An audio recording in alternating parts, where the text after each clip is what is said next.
was correct in my summation then. This is where the printing press created by the master counterfeiter Prescott was hidden.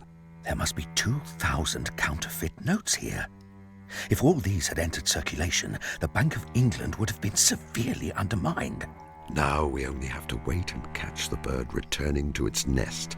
You think this man, Prescott, will return here? No, he was killed. It is his murderer I mean to catch. James Winter, alias Killer Evans, known to have shot 3 men in the States.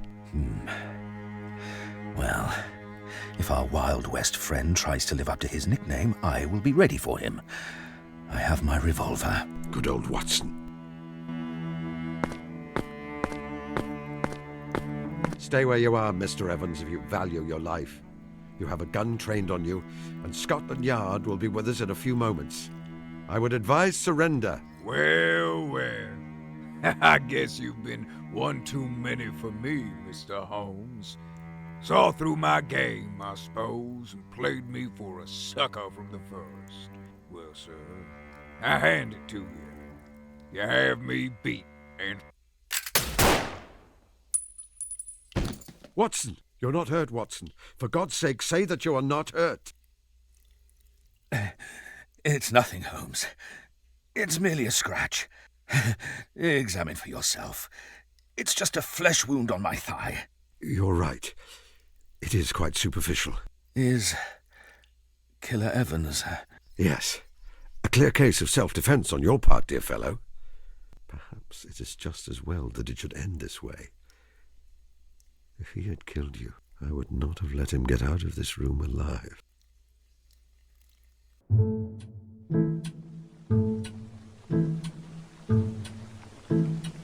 Holmes, I do wish you would stop that. Stop what, precisely? Ruminating over my injury. You said yourself that it is a flesh wound, quite superficial. I will be back on my feet again in no time. You must stop worrying. I was doing no such thing. I was considering an entirely different matter. I may not be a master of observation, but I have known you long enough to think otherwise, my dear fellow. There must be some way for me to help Watson. Making a close observation of him would be a good place to start.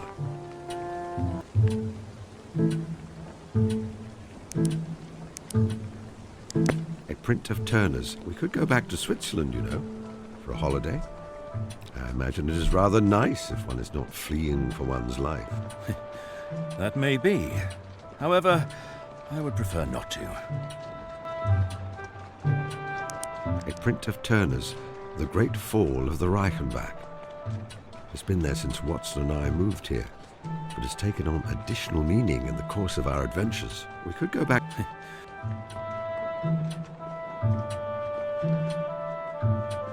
A newly washed glass beaker.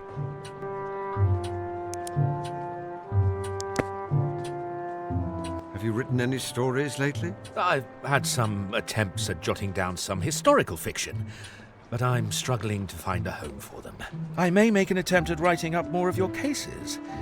The affair of the dancing men would be popular, don't you think? It certainly had a touch of the sensational about it. Have you ever considered getting a dog, Watson? Sometimes. I am fond of dogs. They require considerable care, however. Indeed. Yet they are loyal beasts with excellent noses. You remember old Toby, kept by Mr. Sherman? If we had a little more space, and I thought Mrs. Hudson would allow it, I may have thought to buy him and have him here with us. Now both man and dog are long dead. Oh, hum. Such is the way of things. I will let you return to your book.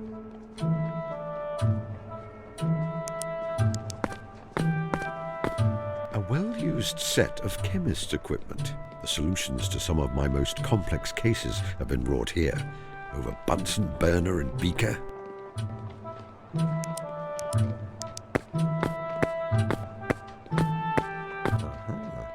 The remains of Watson's dinner.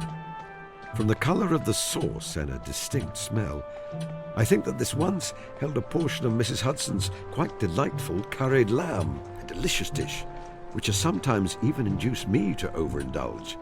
However, it is quite spicy and salty. I have just observed something important. I should enter my brain attic later in order to see if I can make any deductions.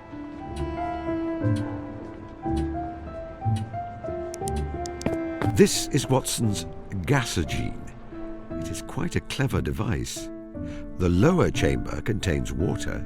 The upper contains tartaric acid and sodium bicarbonate. The two chemicals react, producing carbon dioxide and carbonating the water. For some reason, he prefers to drink his water fizzing with bubbles. There are usually some glasses here, but they are absent.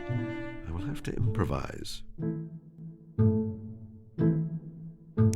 An eclectic selection of books. Once Watson's novels and my own reference books were carefully delineated, and after many years of living together, they are hopelessly muddled.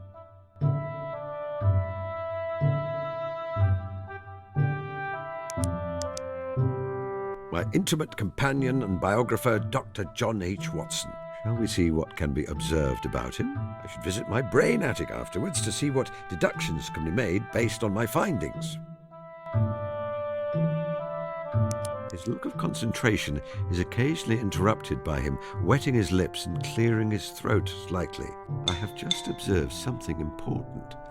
I should enter my brain attic later in order to see if I can make any deductions. It is a yellowback novel entitled The Lady Detective Makes It Right. There is a picture of a young lady examining a footprint on the front, an advertisement extolling the virtues of cocoa on the back.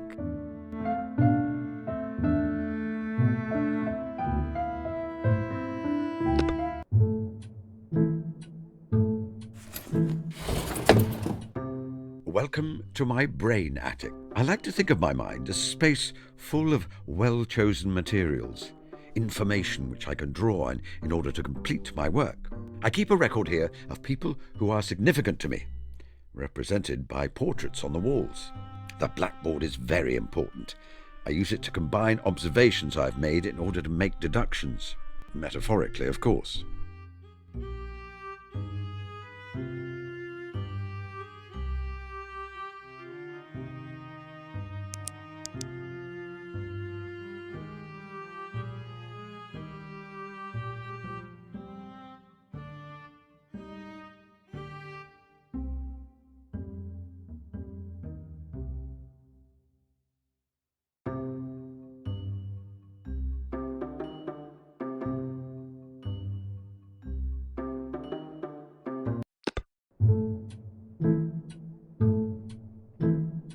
I don't want to carry around delicate glassware unless I have a specific purpose for it in mind.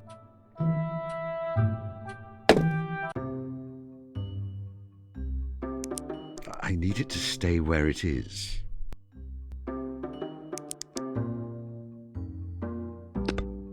Watson has eaten the curry, and now he is clearing his throat often and licking his lips. I conclude that he is rather thirsty. Hardly my most illuminating deduction, I grant you. However, the mechanism remains the same when I'm solving much more complex problems. I seek out information and look for connections. I should find him something to drink. I could ring for Mrs. Hudson, but Watson would find it more charming if I were to find him something to drink myself.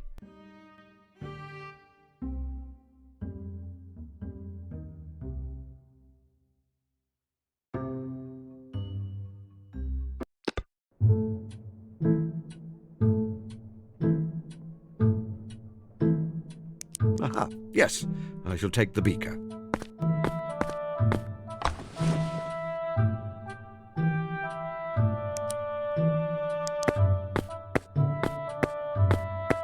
I hope you will momentarily forgive me for casting aside the diaphanous fourth wall which exists between us, but you must take the beaker from out of my inventory and then use it with the gasogene.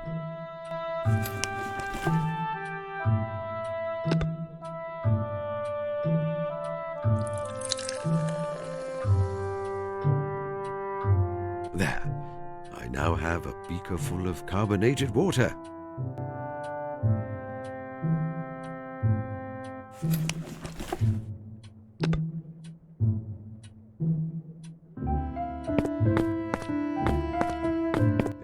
dear fellow. You seem to be thirsty after your curried lamb. Apologies for the container. Mrs. Hudson seems to have purloined all our glasses. It is clean, I assure you. Thank you, Holmes. You are right. I am thirstier than I realized. I will trust that you have avoided cross-contamination when it comes to your scientific equipment, and that this is not an attempt to poison me. Well, I've done that for him at least. Perhaps I should stop delaying. There's something important I need to speak to him about.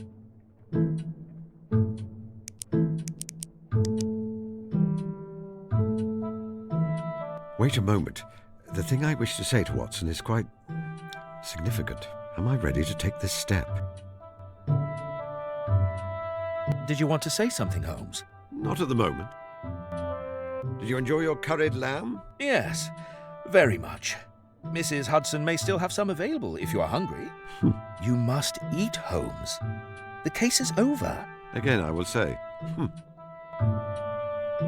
Wait a moment. Am I ready to... Watson, we must discuss something important. Earlier, you presumed that I was berating myself for allowing you to come to harm.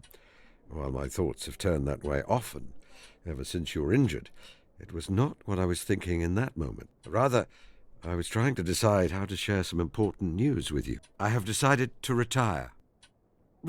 Retire? Yes, to sequester myself away on the farm of my dreams. I have a notion to take up beekeeping. Give up your detective work? Surely not. You are simply upset because I was hurt. In a week or two... No, I'm quite certain. In fact, I purchased a cottage and some land in Sussex several months ago. I do not crave the thrill of detection as I once did. It is a task for a young man, and I am no longer young. It is time to move on. But what am I to do? Whatever you like, Watson. I am not your keeper. It is rather a large cottage. Holmes, you know that I will never tire of your company. A countryside retirement sounds idyllic. Yet, this is very sudden. I am not certain I am ready for that kind of seclusion. I still have a few decades' worth of a perfectly respectable medical career ahead of me, and people here who rely on me. Once I fail to supply the curious adventures which thrill you and provide you with material for your sordid magazine stories, you lose interest in me. Is that it? Of course not. You know that is not true. Or perhaps you've set your sights on marrying the sensible and pretty matron who brings you flowers and writes you sweet nothings. If you propose, I'm certain she will agree. She has not been subtle about her intentions. Holmes, you are being childish. Yes, I suppose I am. Of course, I will come with you if you need me. If you ask me to join you, I will.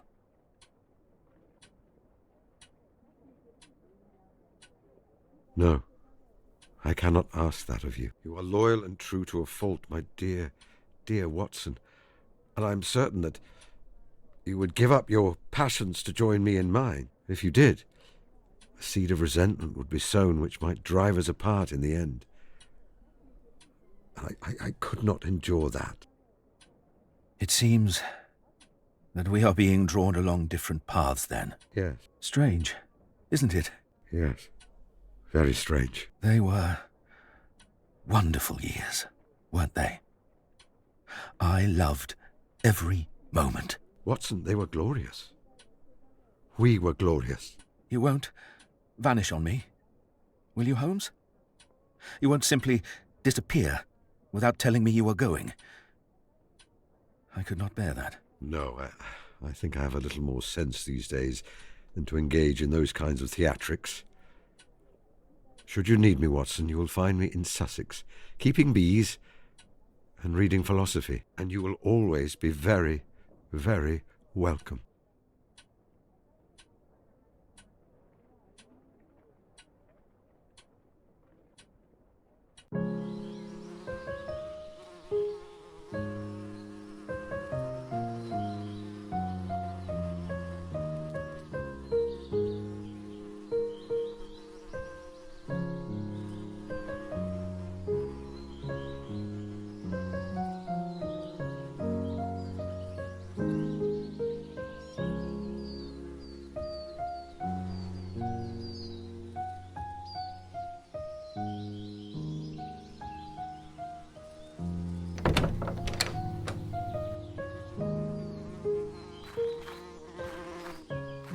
Watson, are you going to loiter on my doorstep all morning?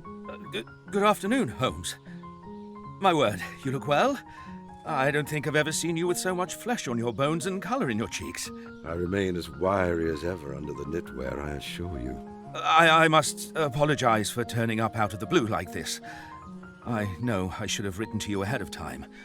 My ship came in this morning and I found myself unceremoniously deposited back in England. I couldn't face the hubbub of London. I really am dog-tired. And you do have rather a good track record of perking me up when I'm back from a war. So I hoped, if it is at all inconvenient, then you must tell me. I am certain I can find alternative accommodation.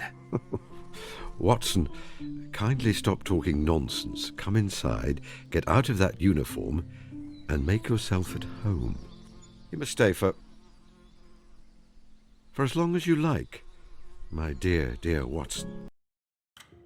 Watson is by my side again. I must ensure that he's able to rest and recuperate, and find a way to tell him, well, many things. But how? A picnic, perhaps, on the cliff tops. He would like that.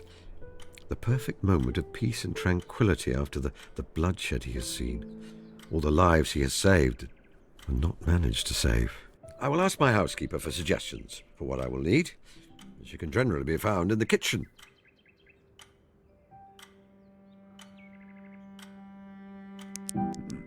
Dr. Johnson once noted that time, with all its celerity, moves slowly to him whose sole employment is to watch its flight. One does not need to worry about time racing forwards with this particular clock. I removed the pendulum after finding the noise irritating. If you hear any ticking, it is coming from the clock behind you on the opposite wall.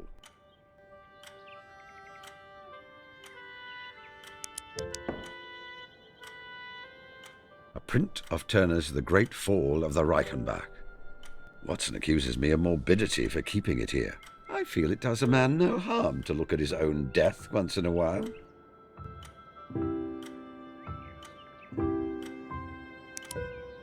The protective hat and gloves I use for tending my bees.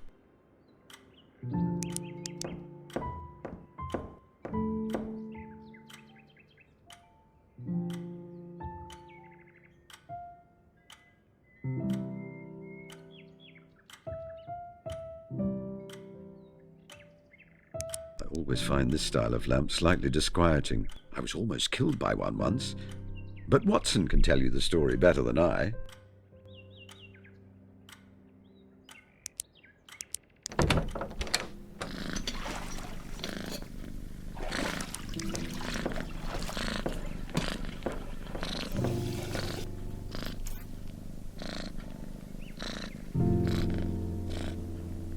Martha, I'm planning a surprise picnic for Watson. What key components would you suggest are required? A surprise picnic, eh? This isn't secretly some scheme, is it? Scheme? You're not setting this up in order to capture a gang of counterfeiters or such like? No, I am setting this up in order to enjoy a picnic. Ah, well, it was worth checking. I would have thought the location is very important. A quiet spot with a beautiful view, perhaps. You will need a hamper of food, naturally. I recall from his previous visits that the doctor is very partial to Mrs. Kumar's elderflower cordial. I imagine he would appreciate a bottle. A hamper of picnic food, a bottle of elderflower cordial, and a quiet spot to enjoy both. I think that can be arranged. Thank you.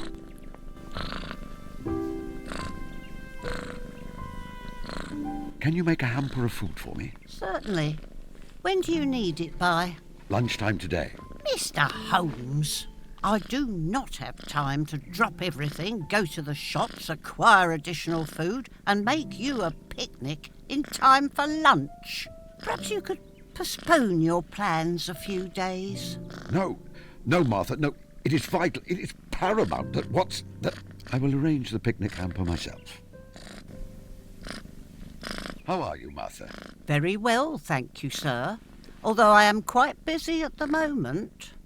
Sometimes it feels like this house is lived in by a couple of elephants, not two distinguished gentlemen.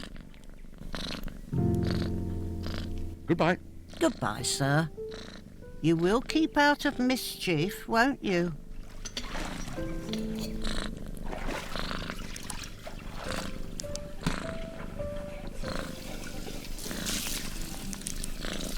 A strange idiosyncrasy of my battle axe of a housekeeper is that she is very fond of flowers. She often wears them about her person.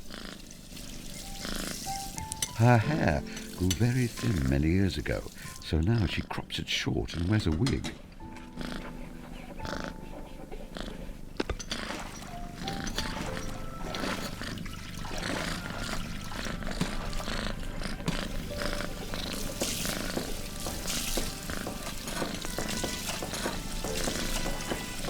You simply wish to know how many bedrooms I have, don't you? Oh, very well.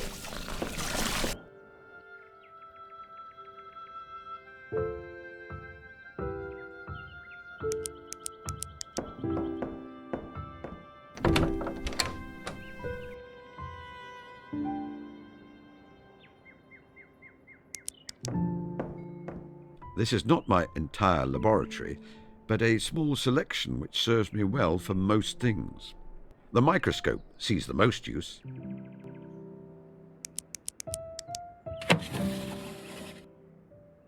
Let me see. There is old chemistry equipment, some pliers, some string. Aha! My lock-picking tools. These are always useful.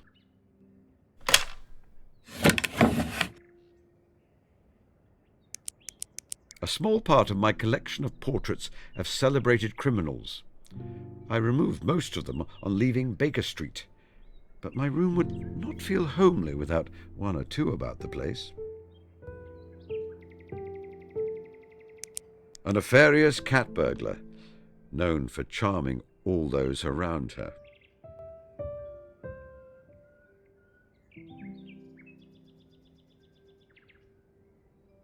If my humble home has any faults, it is that it can become very cold in the winter. This device can be filled with embers from the fire and then used to heat the bed. I keep meaning to invest in a rubber hot water bottle instead.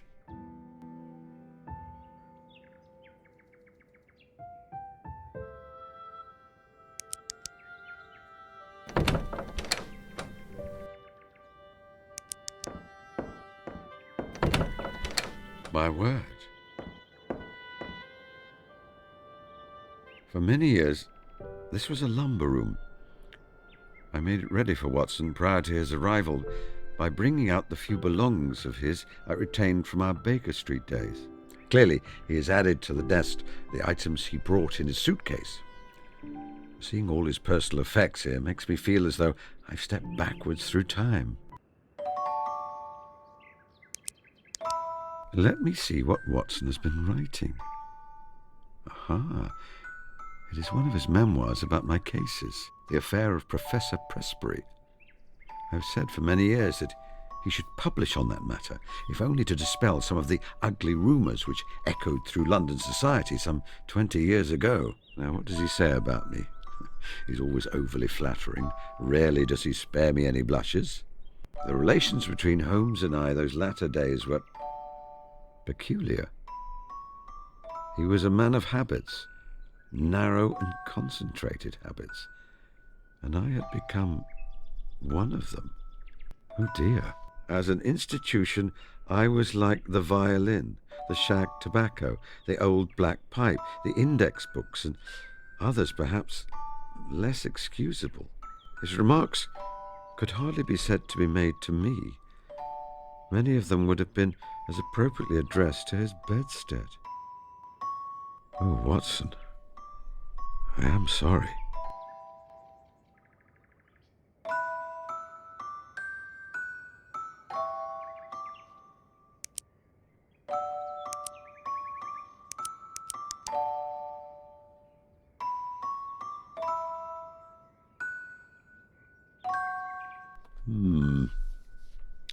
When did I begin to look so avuncular?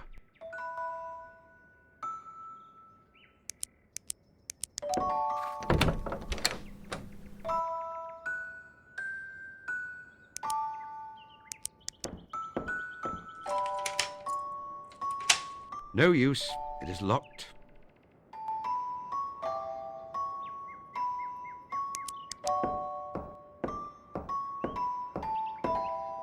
I was bored.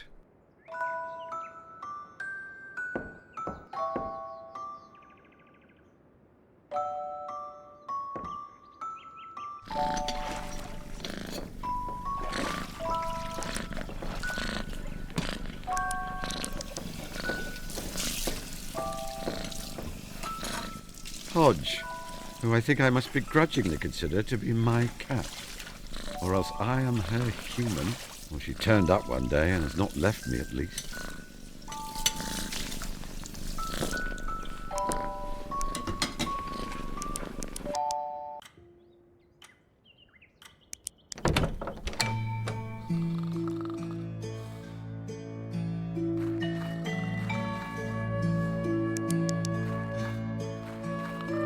Watson, wake up.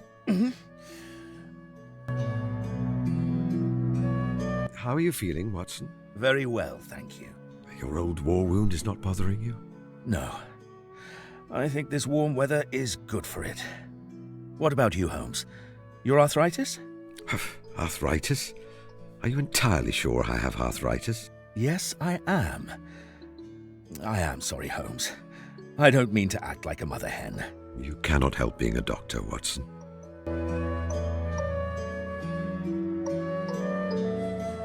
I have noticed something about you, dear fellow. I have no further deductions concerning Watson at the moment. How is your house and medical practice in London? They have been all mothballs and dust sheets since I left for France. To tell you the truth, Holmes, I have not been back there. Oh, let me think. Am I ready to spring my surprise on Watson? Were you going to say something, Holmes?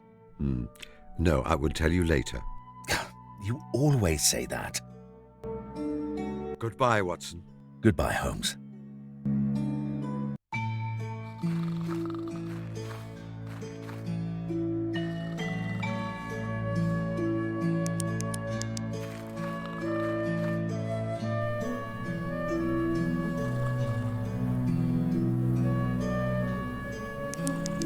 My extractor, designed to drain honey from a beehive frame.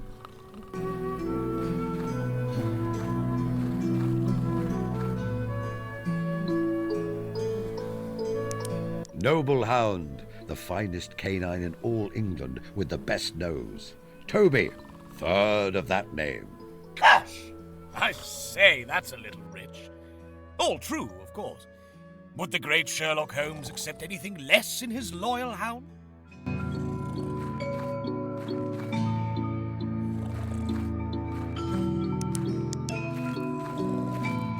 They are buzzing around in fine form. If I want to open the hive, I should subdue them first.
Someone has been gardening. The earth is disturbed all along the front of the house.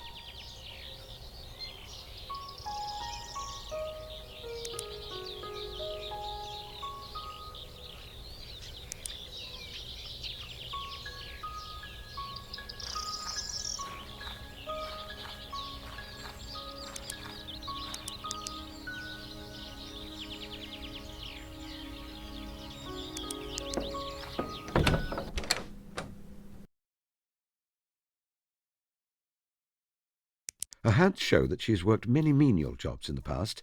However, they are currently well manicured. I'm not an expert in such matters, but I would imagine that such a sumptuous dress is the height of fashion amongst Indian ladies. Good day, Mrs. Kumar. Good morning, Mr. Holmes. Could I buy some of your excellent elderflower cordial? The one that my friend Dr. Watson enjoys so much. I'm afraid I'm sold out at the moment, but I'm preparing a fresh batch as we speak. Are you able to come back another time? I had hoped to have it for a picnic at lunchtime today. That will be fine. I'm nearly finished. An hour or two, Mr. Holmes. That is all I need. Very well. Thank you, Mrs. Kumar. Is your trade going well? Your fabric shop in Eastbourne, I believe? Yes, indeed. Business is going well, Mr. Holmes. I think that with the war behind them, many ladies wish to buy the colourful fabrics I have for sale. And how is your work? You are making more of your wonderful honey? It is the bees who make the honey. I am merely their servant and their student. You know, my boy Sanjay has very strange ideas about you. He insists you are secretly a detective from a book he's reading. An imaginative and observant young fellow, it seems. Goodbye, Mrs. Kumar. Goodbye, Mr. Holmes.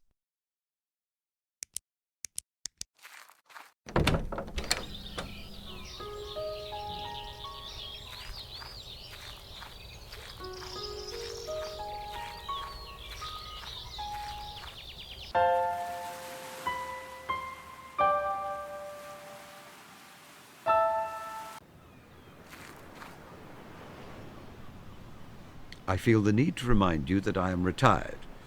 I am a beekeeper. Grotesque happenings are not my personal concern. As an ordinary citizen, I should leave investigative matters to the police. Let's have a look, shall we?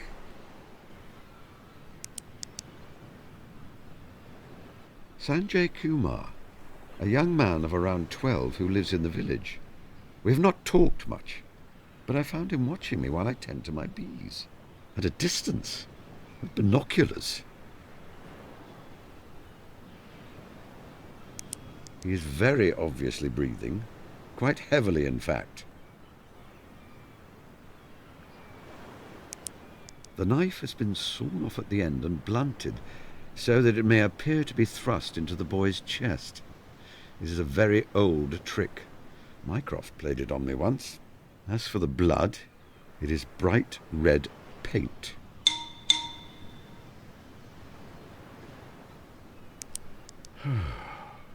A familiar shade of red buckram, and I see the top of the first line of the title. The Adventures of Sherlock Holmes by Dr. John H. Watson, I believe.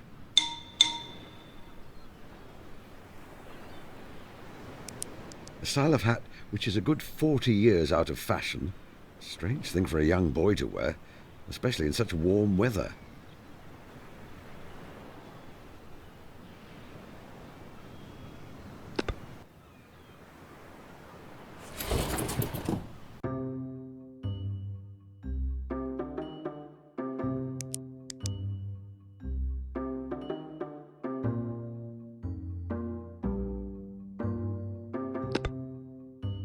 Apparently, the boy has been inspired by tales of my adventures and has decided to fake his own murder. I wonder what explanation he will give for his actions.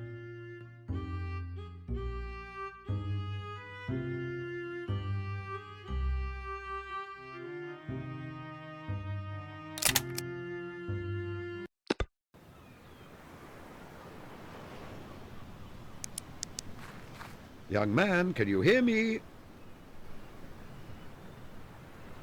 What are you doing, young man? Well, you are still breathing, very obviously, in fact. You will not talk to me then.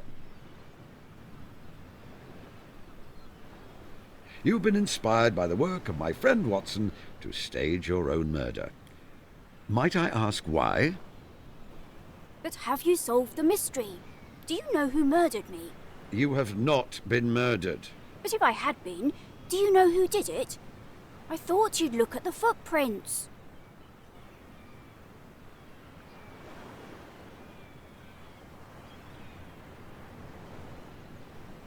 Why are you wearing that hat? Well, because I really admire you, and it's like yours. Your famous hat. I was not aware that I had a famous hat. But of course you do. You wear a deerstalker all the time. I may have worn one on a countryside excursion when they were fashionable, but I would hardly say that I wore one all the time. Oh, I refuse to play along with this ridiculous game. You may think it is amusing to play at murder, but I do not agree. What if your mother had found your grim tableau? How would she have felt? oh, I'm sorry, Mr. Holmes.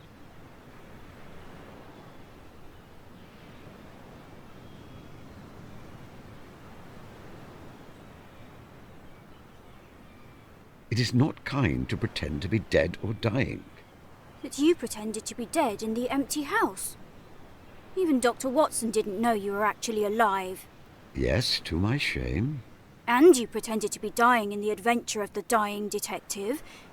Watson thought you were going to die of a horrible tropical disease. It seemed necessary at the time. And you exaggerated your injuries in the illustrious client. When he heard, Watson ran to Baker Street, scared you had died. And you faked having a fainting fit in the Reigate Squires. You'd been ill before that, so Watson thought you'd relapsed. And you faked having a sprained ankle in the Priory School. I have done many things in my life which I regret, and which you should not try to emulate. Besides, Watson exaggerates sometimes. You mean it didn't really happen like that? Watson wrote them as stories for entertainment, not factual accounts. Oh. Of course. I mean, I knew that. I'm sorry I bothered you, Mr. Holmes.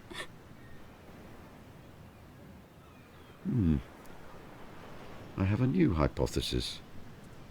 That I am a nasty, misanthropic old man who breaks young boys' dreams. I suppose now I shall have to find a way to cheer the lad up.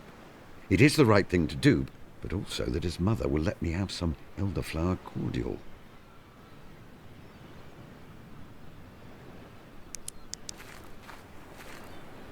They are very light, shallow footprints for the size. The gait is strange, without much weight on the heel. A raucous crowd is utterly ruining both the pleasant view and the peaceful atmosphere.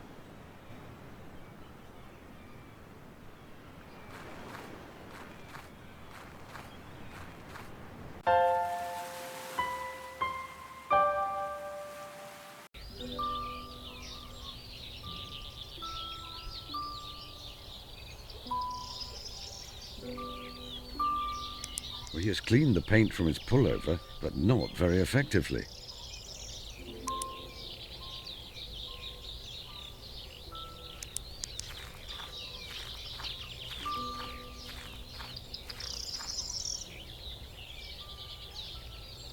I wanted to apologize to you, Sanjay. You put a great deal of thought and effort into staging your murder on the clifftops for my benefit, and I was not appreciative. Oh, that's all right, Mr. Holmes. I'm not upset anymore. You're not? No. See, I thought about it, and it's just like what you said to Watson in The Adventure of the Solitary Cyclist.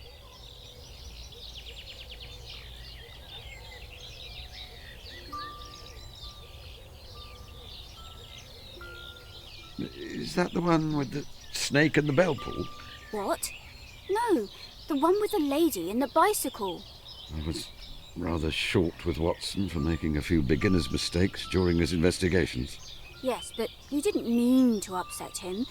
You tried to make it up to him afterwards. And now you're doing that to me. It's very exciting. The other reason I'm excited is that I've got a proper case to solve now, not a made-up one. Tell me about this real mystery you've discovered. My cat has been catnapped. Not Kalu! She's my favourite member of the species Felis catus. She's missing. No, stolen. Why do you think the cat was stolen? Well, you know that old house next to us? It has been empty for years, but last week a strange man started living there. My mum tried to bring him a pie as a welcome to the village, but he was really cold and rude to her. Then he came around yesterday acting really polite, asking if he could buy our cat. When Mum said no, that she is our special pet, he got really mean and angry again. I think he stole Kalu as revenge. Can you describe the cat? Her name is Kalu. She's small and white. She's also really soft and her toes are pink. Don't forget that. She's the best mouser in the world. 2 days ago, she dragged a giant dead rat into our house. Absolutely enormous. As big as she is. Mum had to bury it in front of the house. Did she indeed? Interesting. Cats sometimes wander off on their own, you know. She may come back by herself. No, Mr. Holmes. Not Kalu. She always stays near the house. I will help you find your cat. Really? Does that mean... am I your client? I suppose so. I am Sherlock Holmes's client. Don't shout, Sanjay. You'll scare away my newts. I will help you find your cat. Really? Does that mean... am I your client? I suppose so. I am Sherlock Holmes's client. Don't shout, Sanjay. You'll scare away my newts. Goodbye, Sanjay. Goodbye, sir.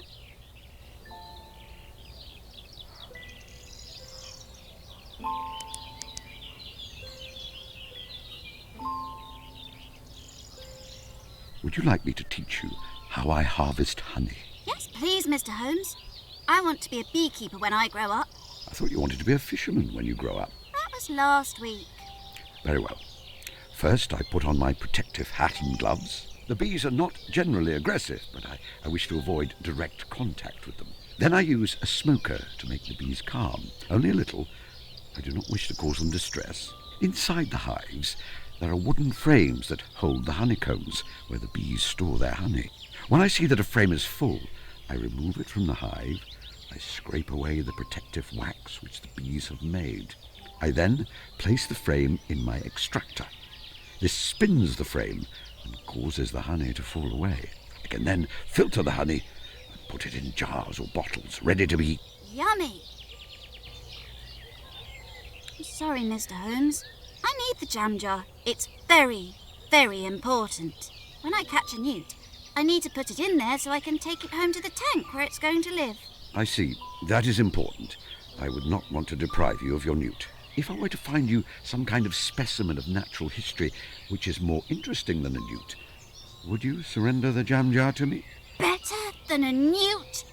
That sounds very tricky. I enjoy a challenge. You're on.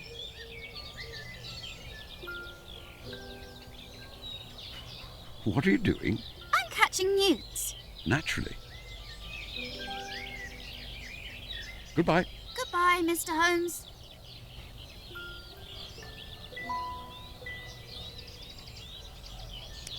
An old country seat put to a new purpose. Now it is Harold Stackhurst's well-known coaching establishment. A score of young fellows are there preparing for various professions with a staff of several masters. It will be empty until Michaelmas.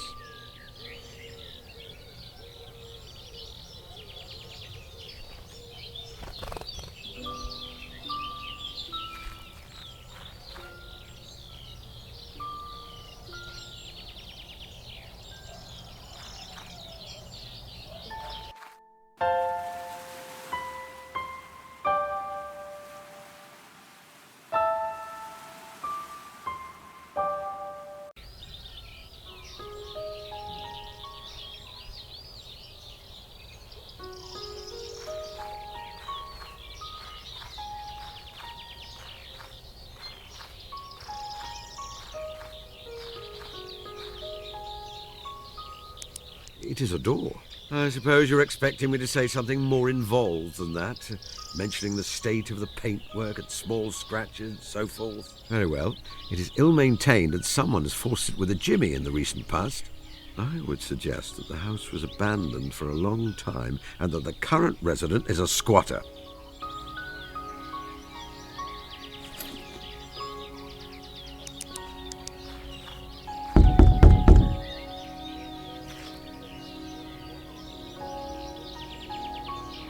What do you want? I thought I would welcome you to the neighbourhood. This house has been empty many years, and now it is not. I must assume you've recently moved in. Excuse me, but I'm very busy. What a delightful fellow.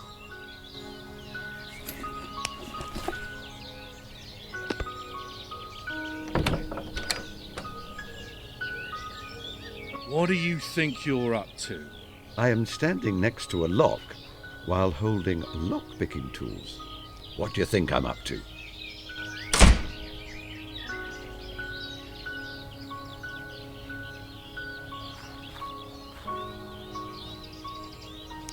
This sturdy iron gate is locked, although a cracksman of moderate skill could get through it with the right tools. A generally law-abiding beekeeper would also need sufficient reason to do so, of course.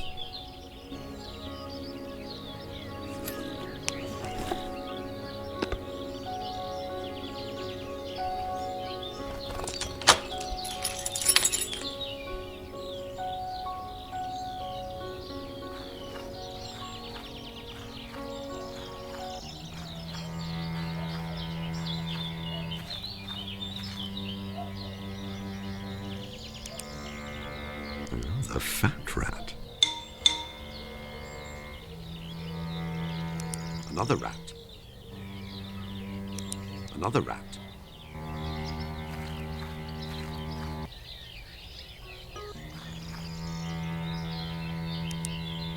My eyesight is not what it was, but that white blur could be a cat.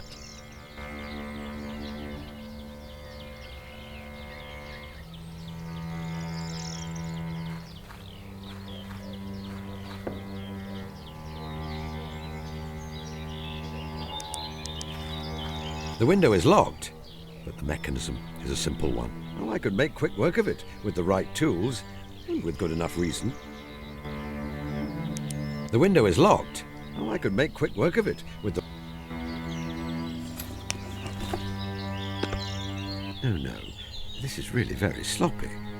Certainly I could break in there, retrieve the cat and consider the case closed.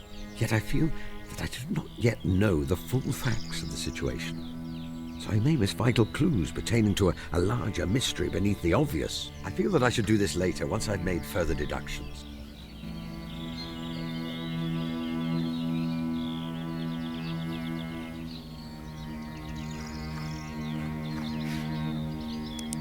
Well, if there is a butterfly up there, I'll take your word for it. I would have struggled to see a butterfly in a tree that distance away, even as a young man.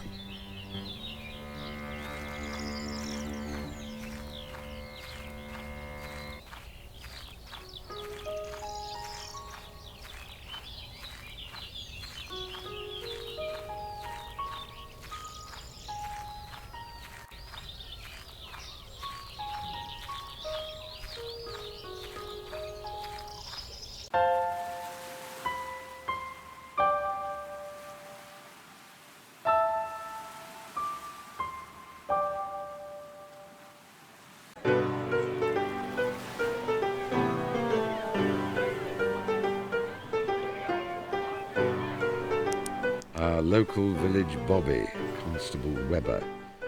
He is frustrated that he never ascended the ranks and made sergeant. And he had egg for breakfast.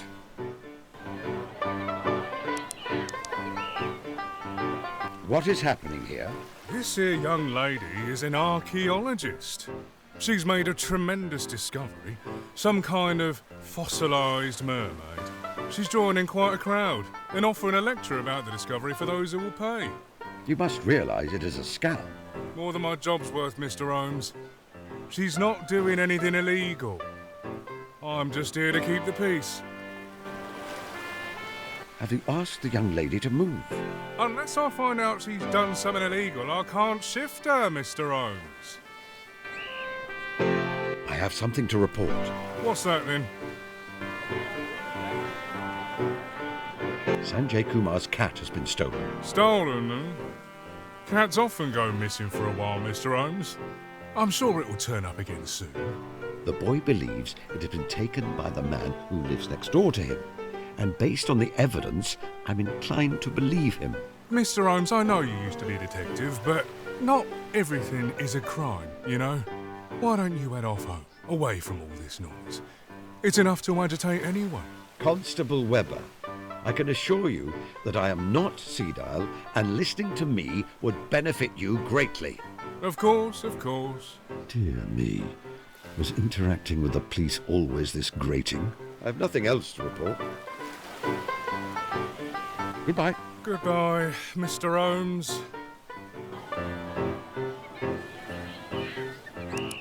A journalist, I believe. Good morning. Are you enjoying your visit to our little town? It's lovely.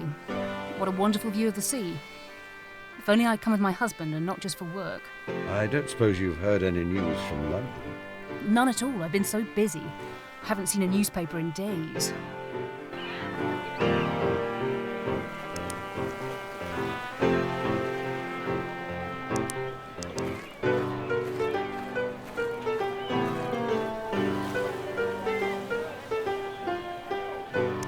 The features seem simian to me, like a monkey.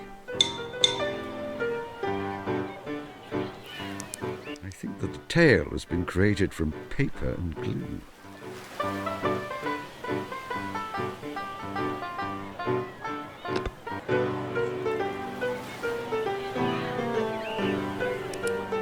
This stylish young gentleman has a very fastidious valet, with whom he has minor disagreements regarding sartorial matters.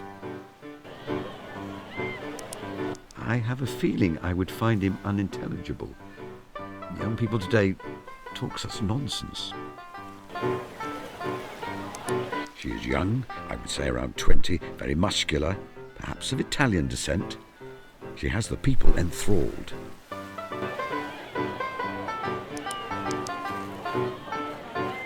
Roll up!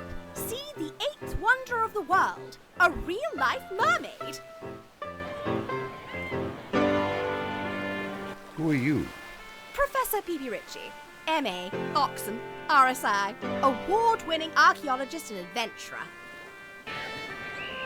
And how did you unearth this mermaid? Through clever deductive reasoning based on my knowledge of geological processes. Would you perhaps be able to name for me a geological process? Photosynthesis. I thought so. Where do you hold a professorship? Shrewsbury College, Camford. You made the mermaid by sewing together a monkey and a fish. No, I didn't. Indeed you did. Didn't. You did. Didn't. It is blatantly obvious you did to anyone with eyes. No. You are a scam artist. No, I'm not. You are. I can prove that you are. The mermaid is made from multiple animals which have been artificially stitched together and augmented with sugar paste and papier-mâché. It is not even a cunning trick. It is entirely transparent. Look, mister, people see what they want to see. You can point out to them all day that the mermaid is fake, but they won't accept it. They want to believe my fantasy. And there lies the folly of humanity which frustrates me the most. There is wonder enough in nature without making up wonders. Each of my beehives is more miraculous than your mermaid by far. Indeed, even a simple rose. Not going to make me money, though, are they? Roll up! Roll up! What awards have you won? Oh, Victoria Cross, Nobel Peace Prize. You have not. This is all very verifiable information. All I have to do is send a few telegrams. Send away, my man, send away. I expect by the time you have your answers, I will have moved on with a pocket full of coins. You refuse to leave the beach. Not until I have satisfied my public, sir. Goodbye. Toodle pip.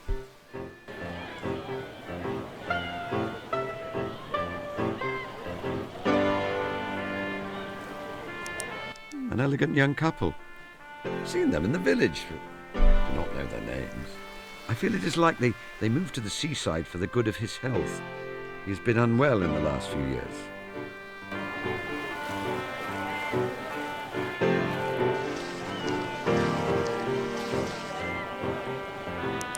Harold Stackhurst, the headmaster of the Gables and my immediate neighbour.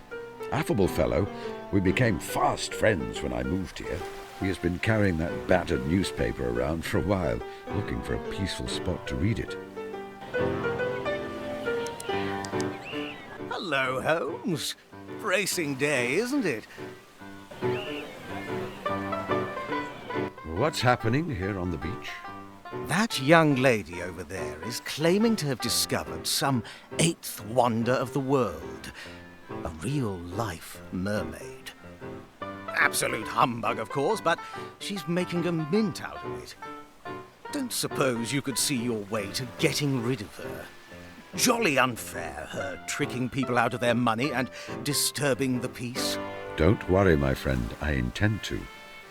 I wish the view of this beach to be unobstructed.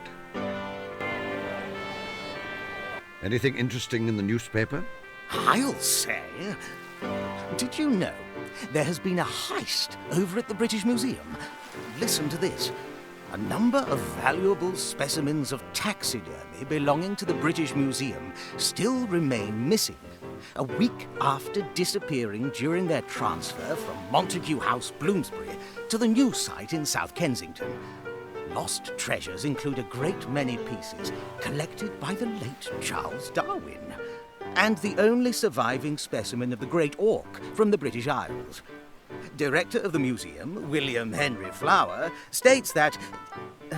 well, you get the idea. Indeed I do. I expect that Scotland Yard are having quite the time sorting out the mess. Do you ever miss being involved in that sort of thing? No, not often. I do not mean to say that I regret my work as a detective. Indeed not. They were good years. I cannot say that I miss them, though. It was getting difficult towards the end. It is a young man's game, running around at all hours. And dare I say it, I am happier here. Watson, too, I think. He does not have to worry about me so much, at least. So, if you were on the case, where would you look to find the stolen animals? A collection of rare and very distinct specimens of natural history are certainly valuable, but only to a limited and specialist clientele. I expect the thief will have found somewhere to store the collection until the police have lost their scent, and they're able to find multiple buyers to ensure the collection is split up.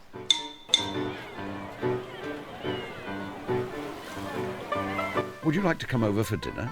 You know my friend Watson is staying with me. Drop in on us when you have time, won't you? Of course, old man. I have a wild idea for an excursion we could undertake next week. Oh? The Picture Palace in Eastbourne is showing a film, Trent's Last Case. A mystery. What do you say? Could be a bit of a wheeze, what? Watson would appreciate it. And I expect he will urge me to come along as well. I know you too well, my friend. That is your way of saying that you would like to come just as much. How is the Gables? Oh, jolly good. Of course, the boys are all home for the summer at the moment, so it's all planning. I have doubts about the new English master I hired. He's entirely green around the gills. Still, we were all young once, what? You haven't thought of retiring? No. I live to teach. Whatever would I do if I retired? Why do you wear a monocle? I've always wondered, since you clearly have perfect eyesight. I feel it gives me a sense of authority. If you wear a monocle, people assume you must be someone important. Goodbye, Stackhurst. Goodbye, old man. Give my regards to the doctor.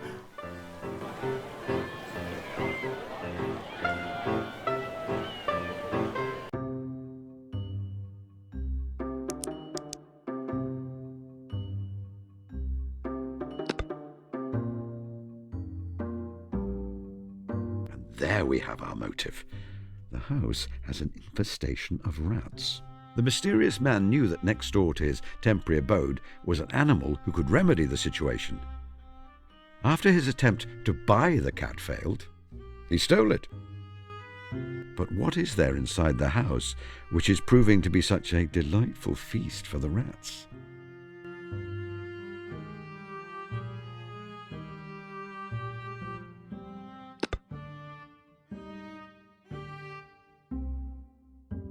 Now the picture becomes clearer. The presence of the specimen buried in front of Mrs. Kumar's house confirms that the stolen taxidermy collection is nearby. Unfortunately, our criminal's plan to keep the specimens safely stored until he was able to sell them was foiled by the infestation of rats. He did not want to leave the house to search for a solution to the problem, not while the police are on high alert. So he took the cat, hoping it would drive the rats away. I feel it is time I retrieve the cat on behalf of my client.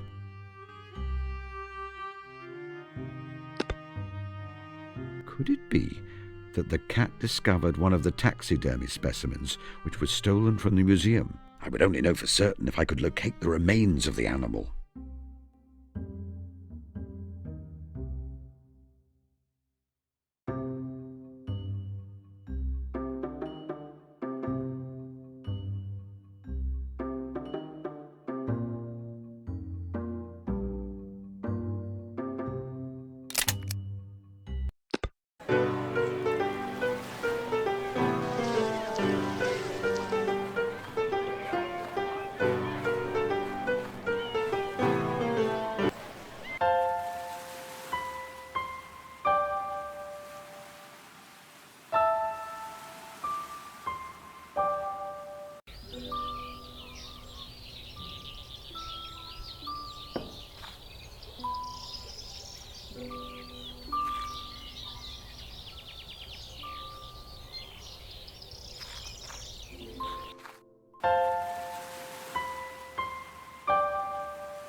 Aha, what's this in here? A large amount of coarse fur or hair. I will take a small sample with me. Mr. Holmes, why did you take that? I call it scientific curiosity, Mrs. Kumar.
Hello, Master.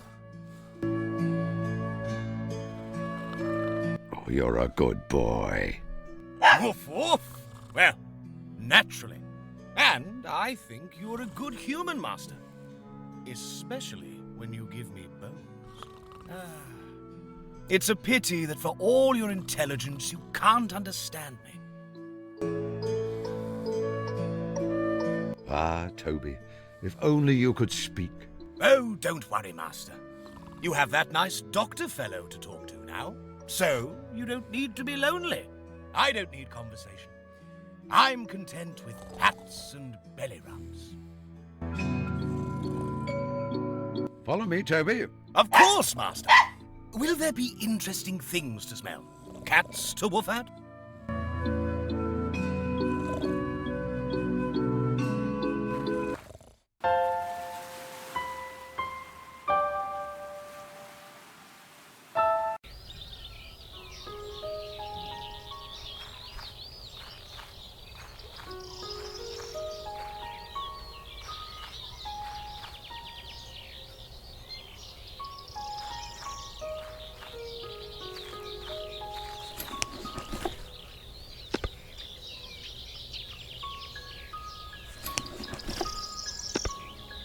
Now then, Toby, I would be much obliged if you could turn the attention of your prodigious nose to this scrap of fur.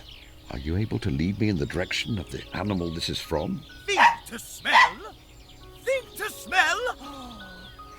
Let me see now. Yes, I have the scent. View halloo! The hunt is on. Halloo! Halloo! This is the spot, Master. I can smell it here.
May I take this, Martha? I may need it to exhume a body.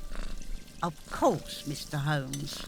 It doesn't belong in my nice, clean kitchen in the first place. Did you say exhume a body? Goodbye, Martha.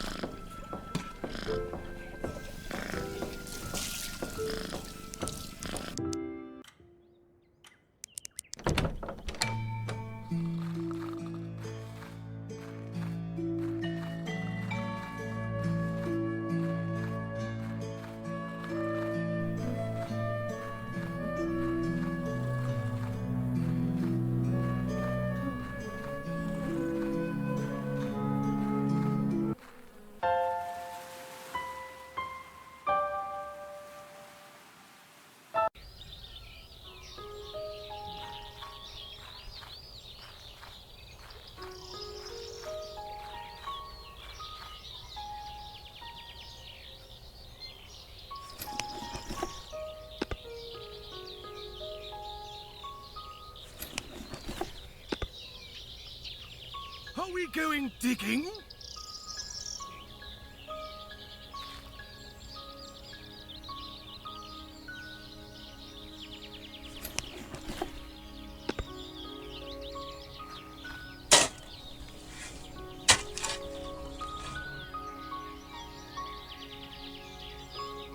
I believe a naturalist would identify that it is not a species native to England. It has been taxidermized. The eyes are glass, and there is a place here where the skin is broken, revealing the wood wool inside. I will take this with me. For care? You're making me trample all over the evidence.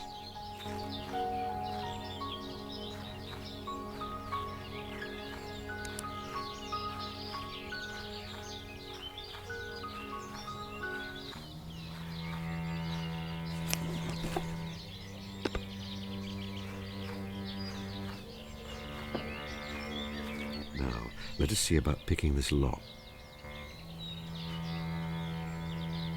Hey, what's that? I think before I try that again, I will need to engineer some kind of distraction. It is the sort of thing in years past I would have used Watson for.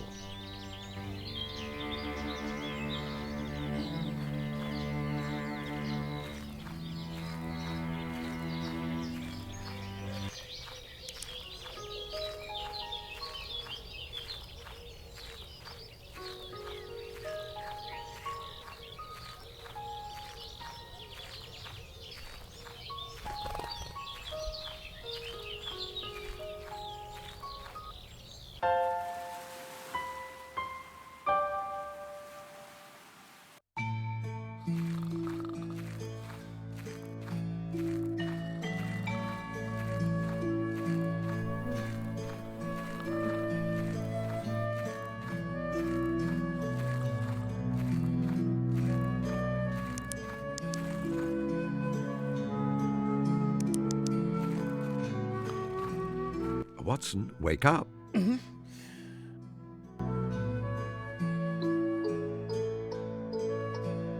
Watson, the game is afoot. I need your help. Of course, Holmes. What do you need? A distraction, so that I could break into the house of a criminal who has perpetrated a heist on the British Museum. Holmes, are you telling me that in the past few hours you have somehow embroiled yourself in a case? I suppose I have, yes. Unfortunately, the local constabulary refused to believe me, so I must take matters into my own hands. You must? Well, I want to. Come along, Watson.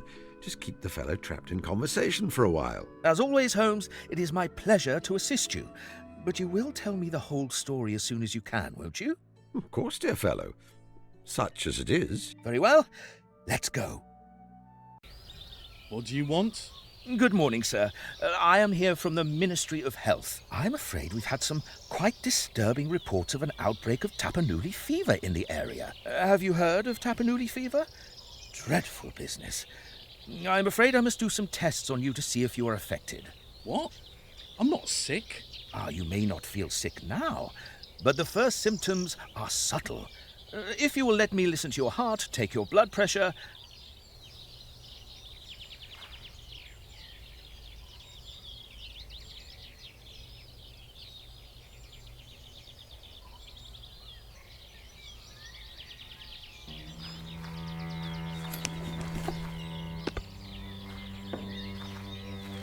Come now, sir. I only want a small amount of blood. Watson is doing a fine job at keeping him distracted. Now I can get to work.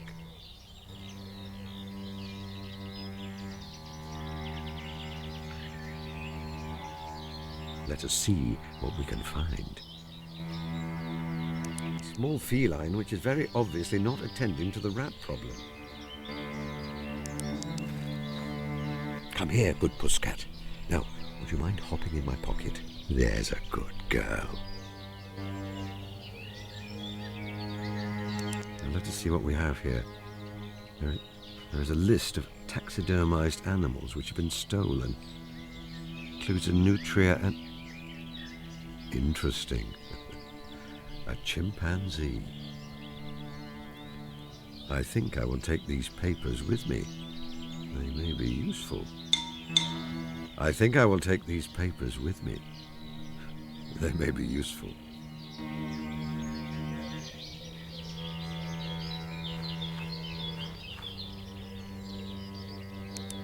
I believe I have everything I need. Let me see if I can make my exit as elegantly as I got in here.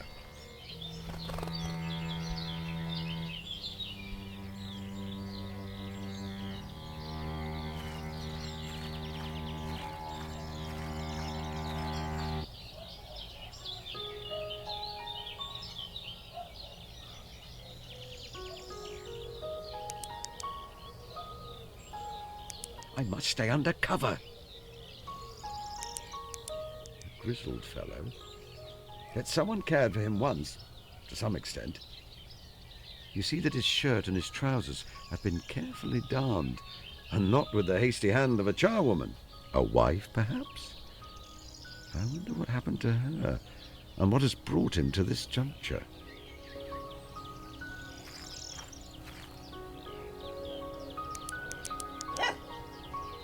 Follow me, Toby. Of course, Master. Will there be interesting things to smell? Cats to woof at?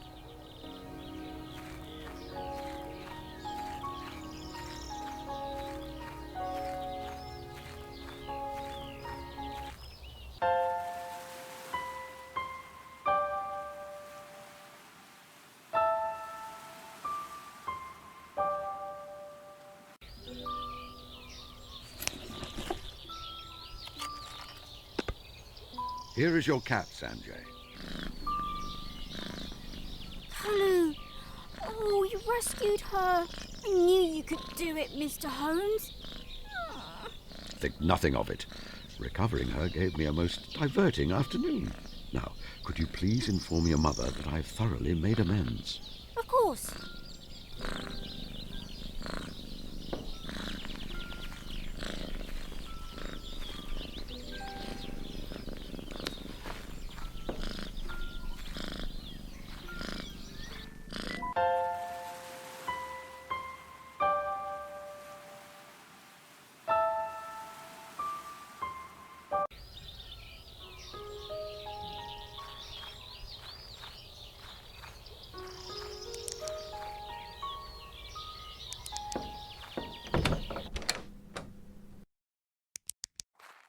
Good day, Mrs. Kumar. Good morning, Mr. Holmes. I have made things up with Sanjay. Now, about that cordial. Ah, very well, Mr. Holmes. I apologize for being so short with you earlier.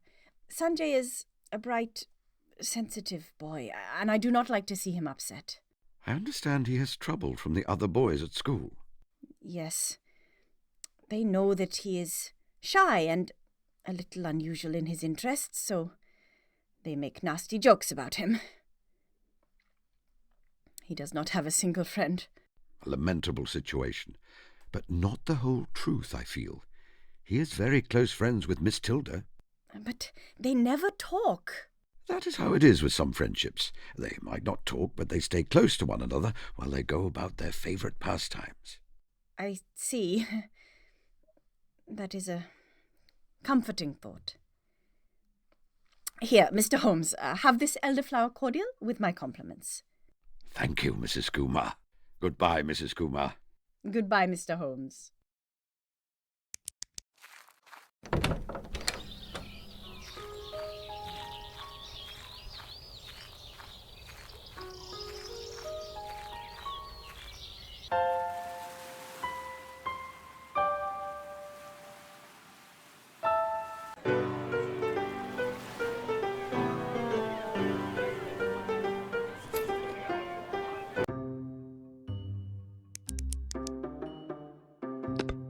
The papers I collected revealed that one of the missing specimens was a monkey, and Professor Rishi's mermaid has quite distinctly simian features. The suspicious provenance becomes clear. I fail to see what deductions I can make from those facts.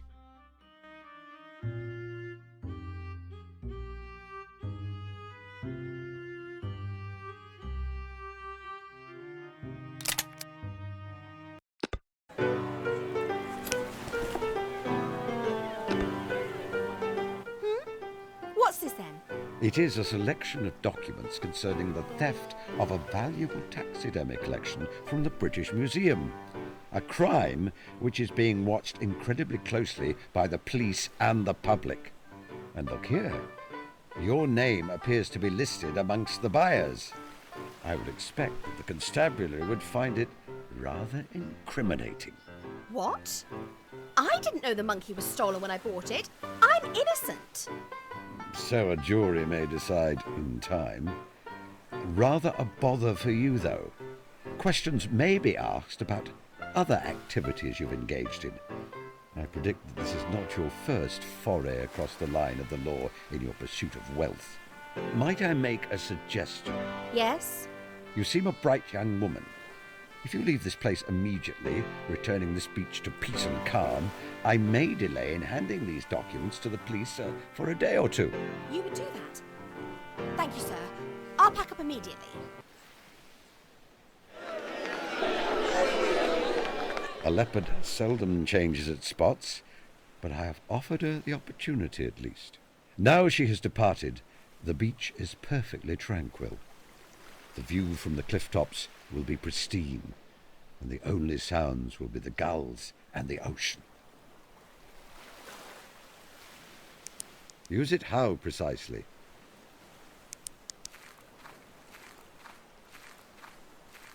It seems that the grotesque creature was left behind.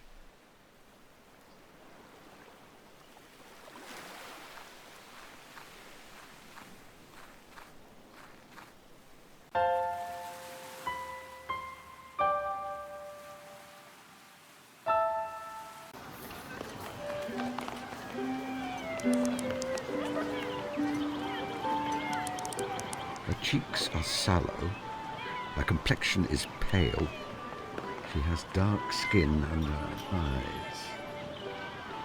All of these things, however, are the products of well-placed makeup.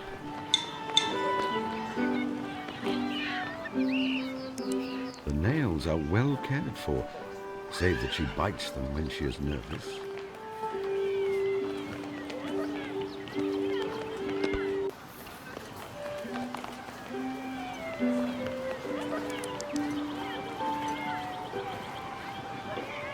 Flowers! Lovely flowers! Haven't seen you around here before. No, sir. I'm a humble wanderer. I goes here and there and everywhere. It's a nice place here, sir. So full of kind people. Kind people who buys me flowers. May I buy a flower? That you may, sir. What is your name? My name is Rose. Rose Smith. Rose Smith, indeed. What an apt name for someone who sells roses. Goodbye.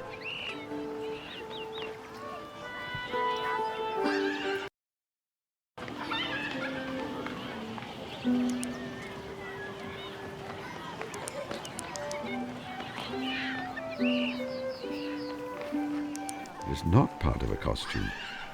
Underneath the eye patch is pancake makeup. I see scar tissue. A military-style moustache. Ours was mandatory for soldiers at the beginning of the war. Masks began to be worn to protect against gas. So the regulation moustache, part of British warfare for 100 years, was lost. This man fought in the war, and he carries this habitual remnant of that life. However, he was invalided out before the moustaches fell out of shape.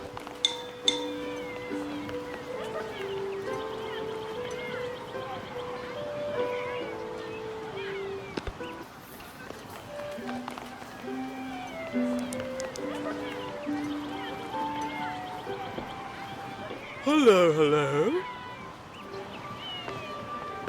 You were at the front in the war, I understand. Oh? No. Ruffles the Clown doesn't know about such things. Oh, I tell you, would you like to see me trip over into a custard tart? Not particularly. It is unusual for a clown to wear an eye patch. Clowns wear all kinds of silly things. Beep, beep. Beep, beep. Beep, beep. And who might you be? Ruffles the Clown at your service. Sorry for having to say Hong Kong. I used to have a little horn, but I've lost it. So now I just say Hong Kong in a cheerful sort of way. Hong Kong. I see. I am Mr. Holmes, a beekeeper.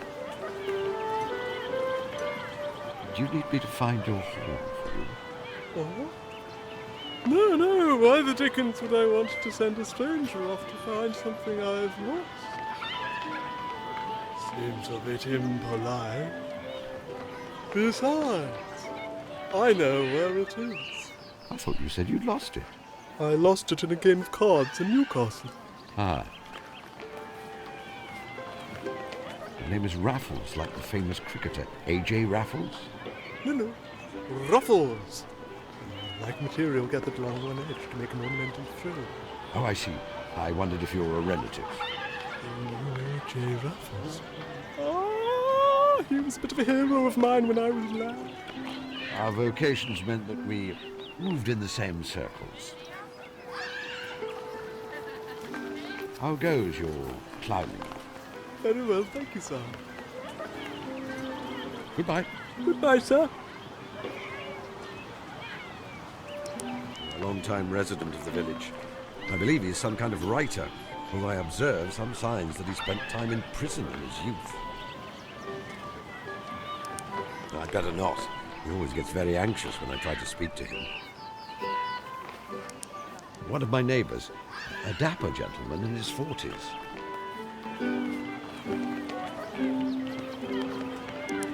Good morning, Mr. Holmes. You know, I've been reading the stories about you ever since I was a child. I enjoy them just as much today as I did back then. Oh, that is very gratifying. Thank you. A gentleman who is fond of cats and enjoys attending concerts. I believe he lives in the village. Good morning, Mr. Holmes. Good morning. Lovely weather, isn't it? I was worried we might have rain.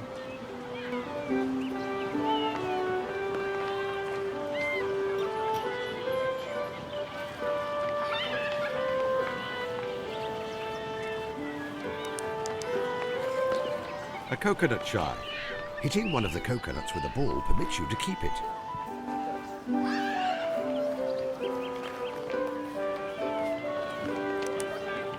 Mrs. Fanny Whitlock, head of the local Women's Institute.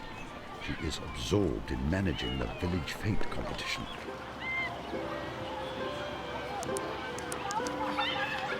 So good to see our local celebrity here in the village. What are the categories for entry to the competition? Largest vegetable in the category of potatoes, beetroots, carrots and rhubarb. Best rose, best flowering potted plant, best cake, including a separate subcategory for Victoria sponges, best jam or fruit preserve, and best honey. I see that. Only fresh, homegrown produce are allowed. Beetroots and carrots should have foliage trimmed back to 3 inches. Peas and beans to be displayed with stalks still attached. Victoria sponges dusted with icing sugar will be disqualified. Thank you. What is the prize? Each winner will receive a quite delightful picnic hamper filled with fresh produce. A picnic hamper, you say? Who is the judge? Now, that is exciting. The famous mystery novelist, Miss Drusilla Duffy. She is the author of those books with that Liechtenstein detective, Mr. Caspar Hassler. Have you read them? I just love it when he gathers all the suspects together and pronounces who the murderer is, don't you? No. I'm sure you two will get on famously. Sherlock Holmes and Drusilla Duffy, brought together at our humble village fete. You can talk about grisly murders together. What fun! How do I enter? Simply give me any items you wish to exhibit. I will display them here, and the judge will be around later today to award prizes. Goodbye, Mrs. Whitlock. Goodbye, Mr. Holmes.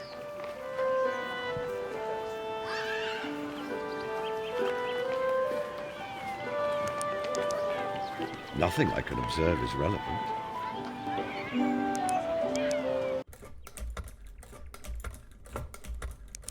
She is a handsome middle-aged woman whose round, freckled face retains the brightness of youth.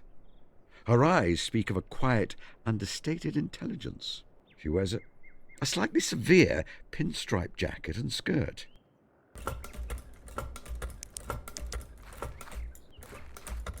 Miss Hunter?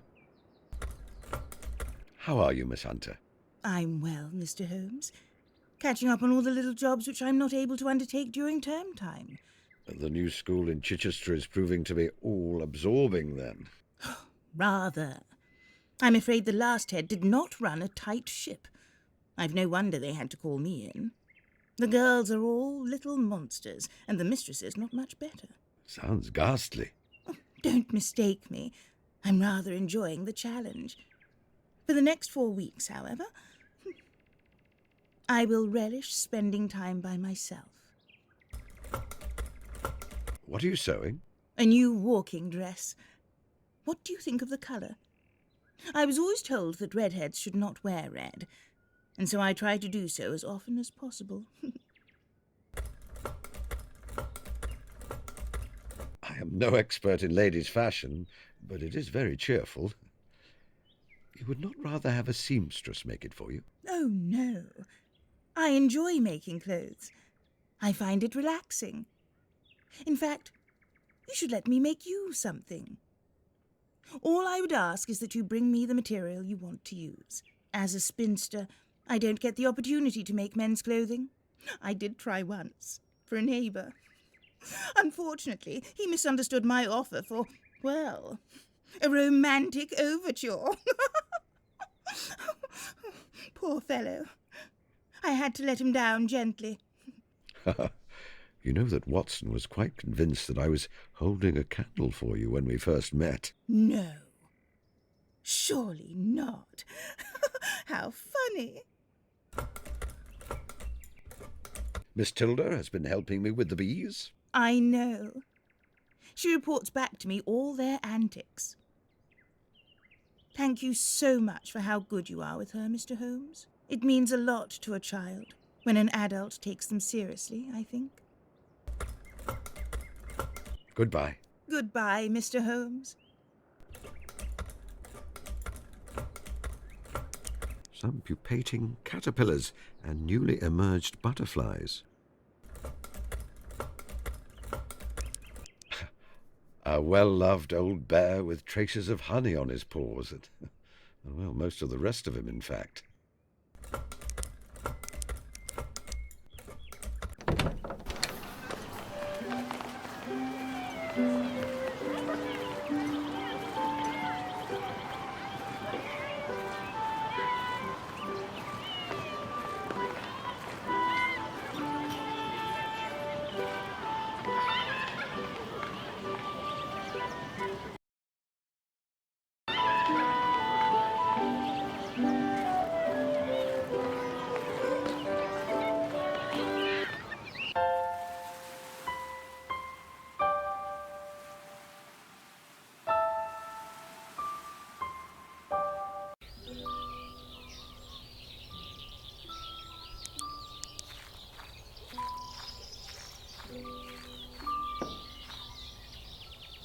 Do you remember how I harvest honey? First you wear your hat and gloves. Yes, good. Then you use smoke on the bees so they're calm. Yes. Then you take a frame out of the hive. Then you put the frame in the extractor. Correct again. Then you pull the handle on the extractor to make it spin. And then you can put the honey in a jam jar. Correct on all counts. You are an excellent student. Goodbye. Goodbye, Mr. Holmes.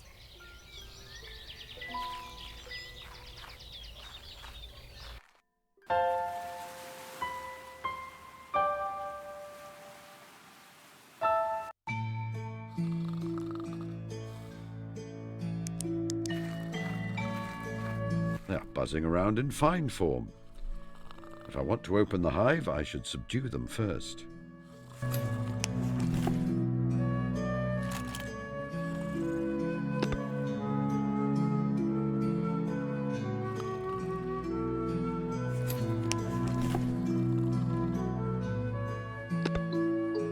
has been known for time out of mind that bees are calmed by smoke. The precise mechanism is a matter of hot debate in apian circles. I am of the opinion that bees communicate danger by releasing subtle smells to one another, which the smoke interrupts. I wrote a short monograph on the subject, if you're interested. It only takes a light touch.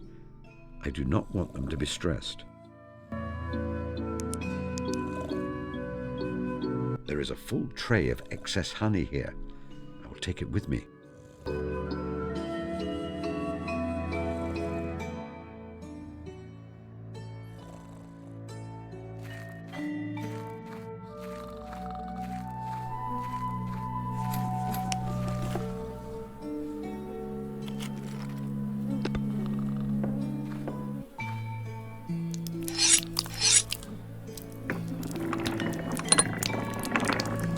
The honey is now in the extractor. I will take the empty tray with me.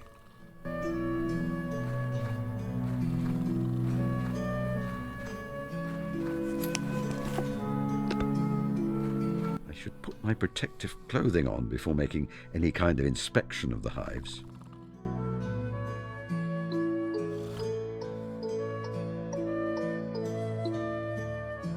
I should put my protective clothing.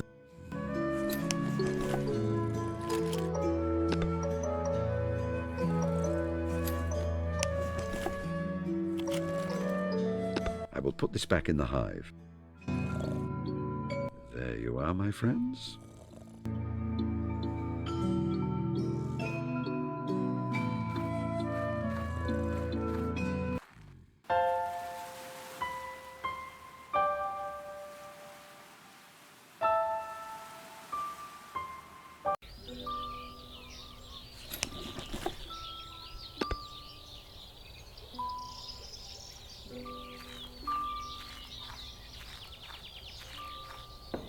I have an object you may find of supreme interest, Miss Tilda. Oh! It looks like the skull of some kind of marmoset, but someone's put a tail on it and made it look like a horrible sea creature. How silly. I love her. You may consider it to be yours. Really? Thank you, Mr. Holmes. As per our bargain, you will permit me to take this jam jar? Yes, Mr. Holmes. I can go newt fishing another time.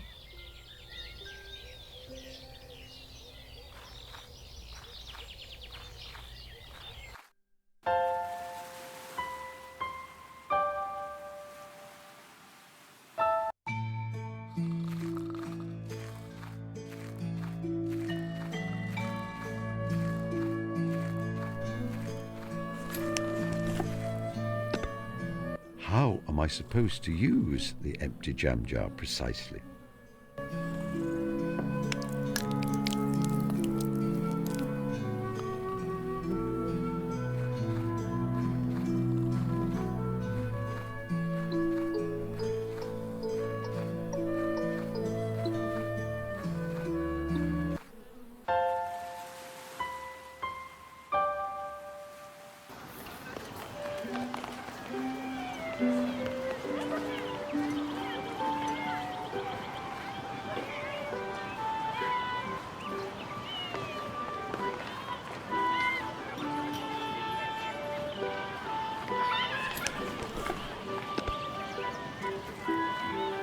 Here you are, Mrs. Whitlock. The finest honey in the county.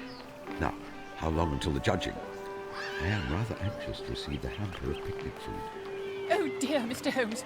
I'm afraid everything has gone wrong. Mrs. Duffy has been kidnapped. Ah, What do you mean, ah? A woman has been kidnapped. You are Sherlock Holmes, aren't you? You must help her. It is your patriotic duty.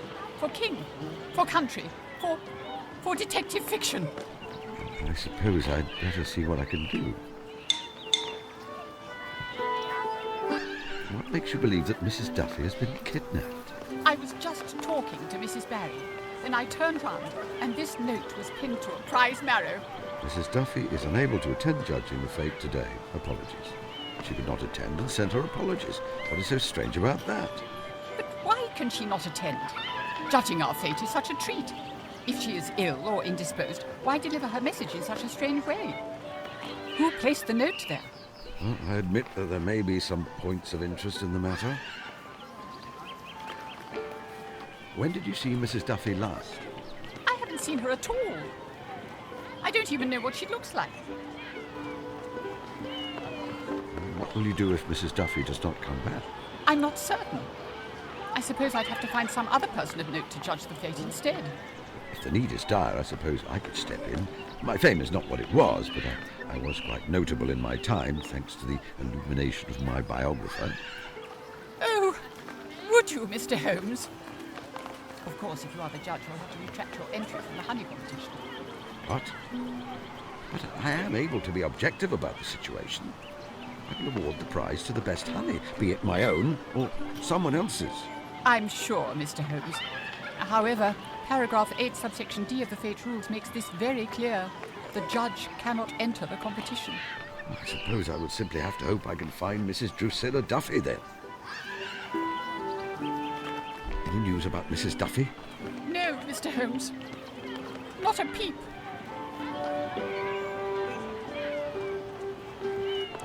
My friend, Dr. Watson, could judge your fate.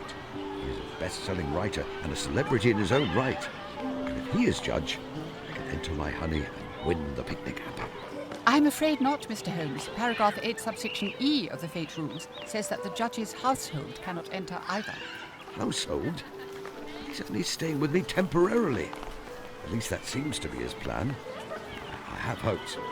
Very well, then, I will find another solution. Goodbye, Mrs. Whitlock.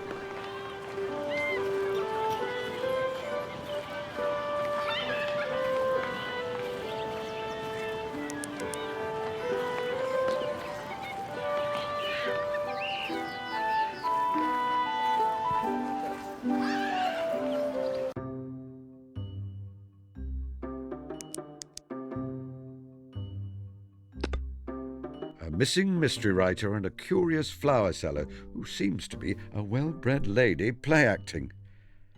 I believe I have found Miss Drusilla Duffy.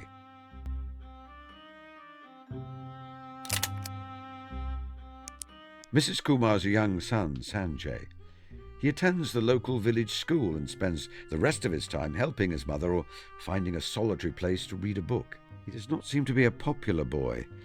His closest friend is Tilda, a girl a few years younger than he is. Lately, he seems to have taken quite the interest in me. I do not mean to say that he speaks to me. He simply observes at a distance.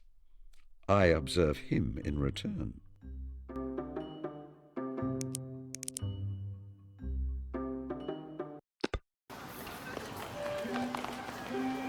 Flowers! Lovely flowers! Miss Duffy, I believe. What? No. I'm Rose. Rose Smith, the flower seller. You are Miss Duffy, the writer of popular fiction. Oh, I'd say that's badly clever of you. However, did you know? It is all too plain, I'm afraid. Your makeup is rather slapdash, your wig is slipping, and your accent a poor approximation of Cockney. You must remember to drop your H. It is a nice place here, for example. You borrowed clothing and theatrical makeup from the clown, I presume. Bravo. Sherlock Holmes himself couldn't have done better. Oh, my blushes. That is high praise indeed. What I am less certain about is your motive for such an action. Oh, I'm researching for my next novel. In it, my detective, Caspar Hassler, is assisted by a Cockney flower girl. I'm just getting into character. Could you perhaps continue your research after judging the fate? You see, it is very important to me that I win the honey competition. And while you are here, the judging cannot take place. I'm sorry. You'll have to find someone else. Are you certain you can't judge the fate? No, I'm sorry. I need to continue my research. I think she is entirely determined. I must find another judge somehow. Or create one, perhaps. Goodbye.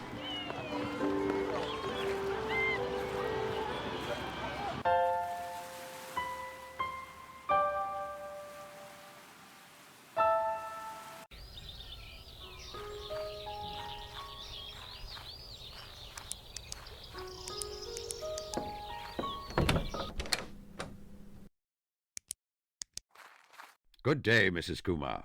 Good morning, Mr. Holmes. May I buy some fabric from you? What colour would you like, and what length? Fabric for a man's suit. Make sure you give me plenty. Certainly, Mr. Holmes. Would a black tweed be appropriate? Yes, I think so. Here you are, sir.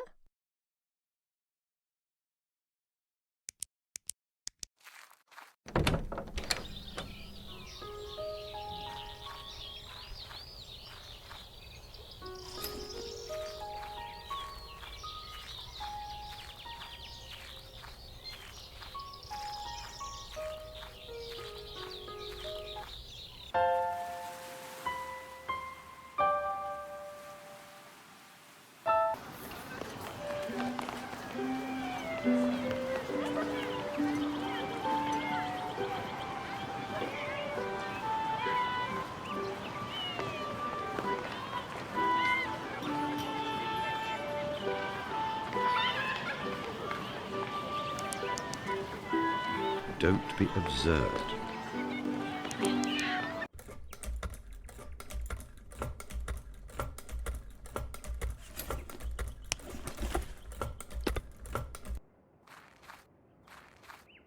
Miss Hunter, I'm afraid I must beg your assistance in a desperate matter.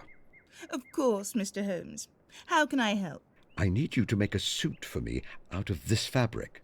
Oh, that is no trouble. Do you know your measurements? Yes, however, I will need you to make a suit for a very different sort of man than myself.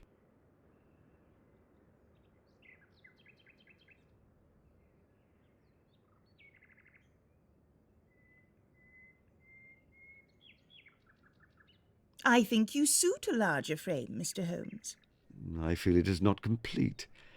I need something to hide more of my face and give me an air of authority.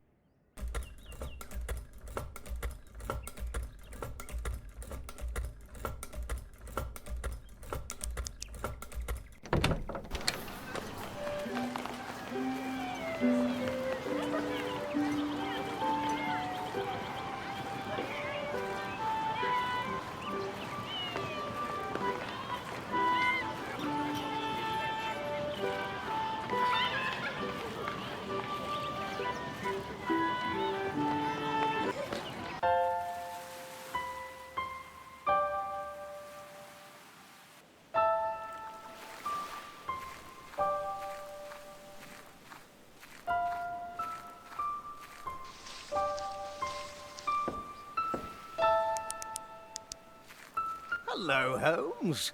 Bracing day, isn't it? How is the Gables? Oh, jolly good. Of course, the boys are all home for the summer at the moment, so it's all planning. I have doubts about the new English master I hired. He's entirely green around the gills. Still, we were all young once, what? You haven't thought of retiring?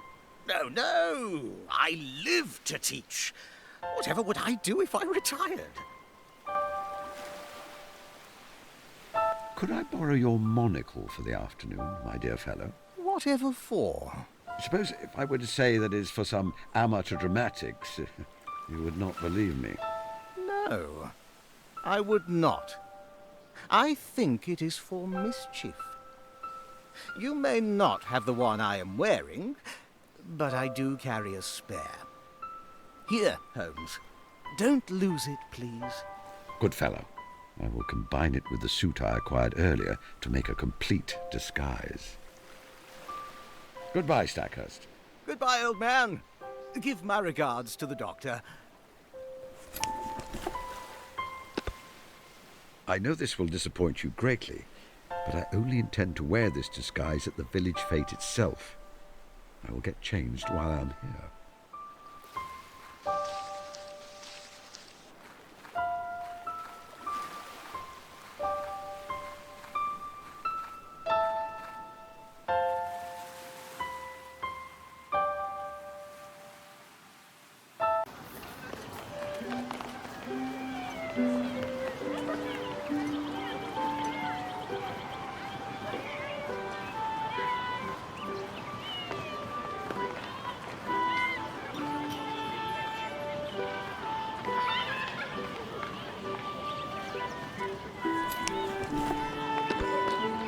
One moment, please.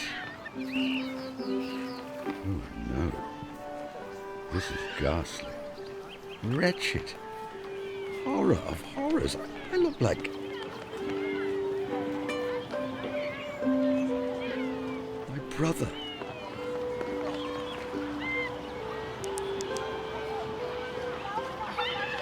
Apologies that I was not able to come earlier. However, I am now available to judge your competition. I'm sorry, sir. I don't understand. I am Miss Drusilla Duffy. I write my mysteries under a woman's pen name, you see. In fact, my name is... I have done many things in my life which I regret, and which you should not try to emulate. Besides, Watson exaggerates sometimes. Oh, I see. I didn't realize it was a pen name. It is such an honor to have you with us, Sir Walter. May I just say, I am dearly fond of your Caspar Hassler books. I especially love 5 Deaths in a Balloon. Oh, indeed. That was certainly one of my more improbable entries in the series. Perhaps. But I just love the part with all the otters. Here, let me show you the entries you need to judge. As I suspected, my honey is by far the best, and so I can award it first place without compromising myself. Mr. Holmes will be pleased. I will have to give him his picnic hamper when I see him next. And I have this lovely bouquet as a thank you for you, Sir Walter. I am sorry. I bought a gift expecting it was for a lady. Do not fret, Mrs. Whitlock. I am very fond of flowers. You are? Oh, wonderful. I wonder, sir, how does your wife feel about your alter ego as a mystery writer? My wife is very supportive. Oh, how sweet. She is a very lucky woman. Thank you once again for your help, sir. Excuse me a moment. Mr. Holmes! Upon my word, I am surprised to see you. I don't believe I have ever seen you outside of London. How did you come to be judging our little village fete? I heard it was to be the mystery writer, Drusilla Duffy.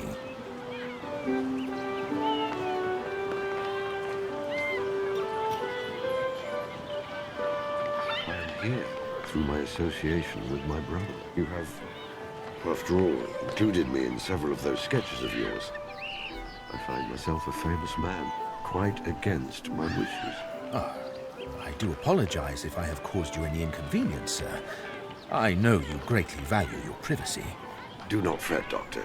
My lifestyle is such that I am not likely to be overtaken by a horde of admirers. Besides, I am rather flattered. I've always greatly admired your work, as does my brother. I cannot bring myself to correct you, sir, but he has never shown much admiration for my stories. He would rather his cases be recorded as scholarly monographs. He has read and appreciated every line most carefully, I assure you, especially when you were away from England. Then I believe you, sir. In such matters, you are infallible. How are relations between you and my brother? Some of your stories seem to suggest that you have grown apart. Oh, no, sir. I believe our bond is as strong as ever. It is simply that our paths have taken us in different directions in recent years. I remained a busy doctor while Holmes... Well, surely you know. Tell me. He has undergone a quiet metamorphosis. The fruition of a process which I believe began many years ago on a mountain in Tibet. A metamorphosis, you say? Yes. You know better than I how he was in his youth. Bounding through the streets like a spaniel, lusting after the stimulation of the chase. Sometimes I do miss that young fellow. However, I have come to see that as an awkward, chrysalid stage of his life. Sometimes I feared he would not survive it. what emerged from that cocoon is a different kind of man. He has one foot beyond some veil, and a kind of peace has settled on him. He is content. Sherlock Holmes. Content. It is a beautiful thing. Don't you think? Yes, Doctor. Yes, I do. How long do you plan to stay in Fulworth for, Doctor? I am not certain. Presently, I am only a visitor. However, I have been considering making a move. You have? Yes. I feel I have seen too much war and death. It is about time I took up my ease. It is really only a question of logistics, practical arrangements, finding a home, not wishing to intrude on another's solitude. I see. Goodbye, Dr. Watson. I'm afraid I must be going. Goodbye, sir.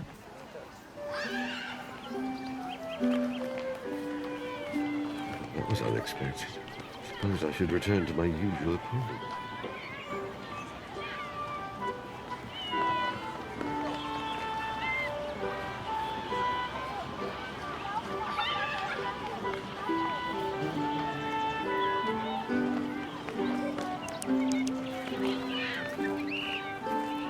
So good to see our local celebrity here in the village. I have come to collect my prize. I won the competition for the best honey, I see. You did, Mr. Holmes. What a shame you missed Miss Duffy. Here is your prize, this lovely picnic hamper. Goodbye, Mrs. Whitlock. Goodbye, Mr. Holmes.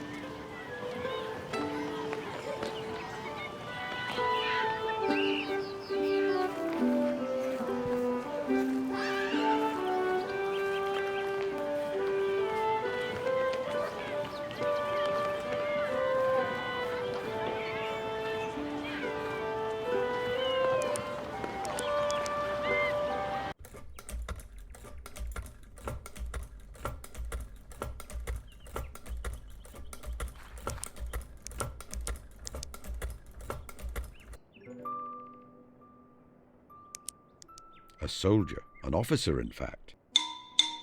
The uniform looks very new.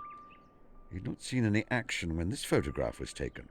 Everything from the style of his moustache to his neatly trimmed nails suggests to me that he did not work a manual job in civilian life.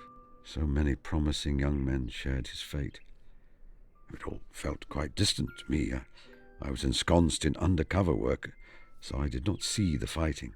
Watson, however, an army medic. And the terrible thing is that I know Watson would have traded his life in an instant for any one of those young men. I cannot pick a figure out of a photograph. A bright, cheery face. Her complexion suggests she enjoyed spending time outside, as her daughter does. I gather she did not share her sister's intelligence, but she was a hard worker. She had likely never had a serious illness her whole life before the Spanish flu which took her life. I wonder how old she is here. 3 or 4? I did not meet her until she was 5, when she came to live with Violet after she was orphaned.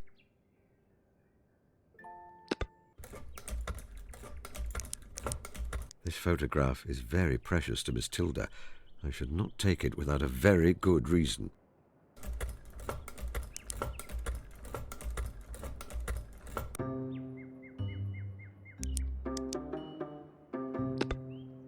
That clown's face is familiar to me.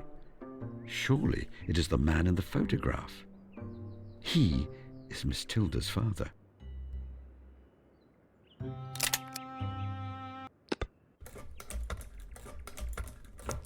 Miss Hunter, may I take this photograph? It is for a very good cause, and it will be returned unharmed. To anyone else, Mr. Holmes, I would say no. You, however, have earned my trust. You may take it.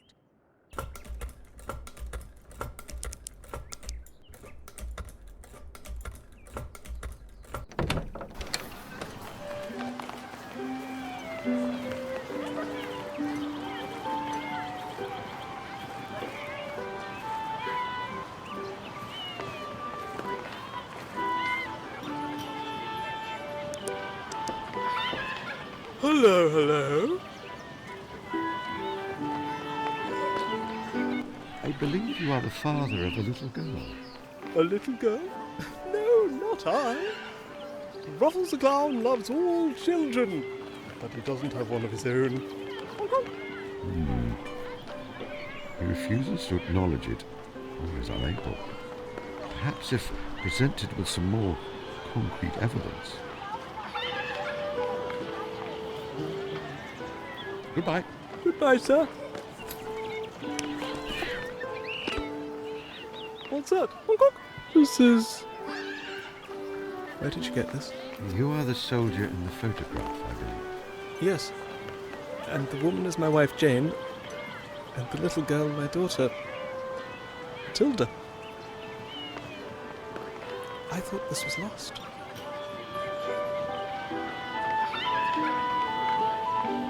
I perceive that you were invalided out of the war. Yes. An explosion. The first thing I knew of it was waking up in a German field hospital at Valenciennes, unable to see. One eye gone, and the other with a damaged cornea. The doctors and nurses there were skilled and attentive. They saved my other eye. Unfortunately, when the bandages were removed, I was disturbed by what I saw, especially in the mirror. My body was, I suppose, altered is the euphemism.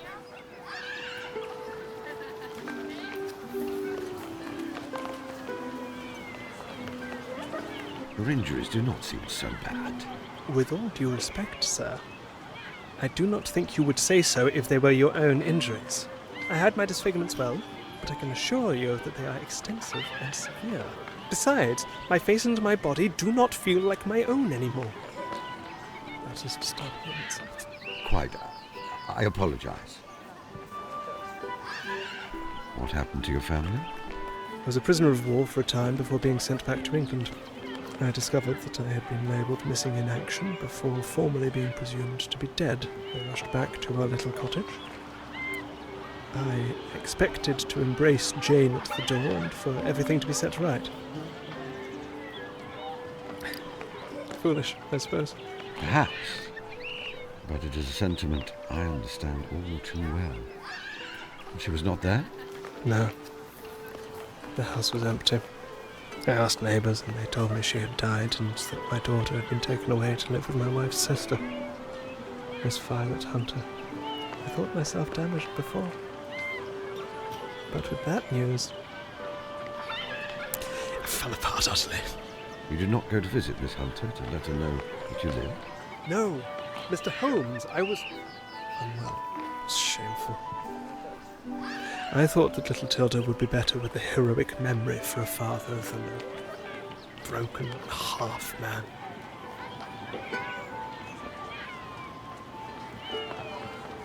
Why did you become a clown?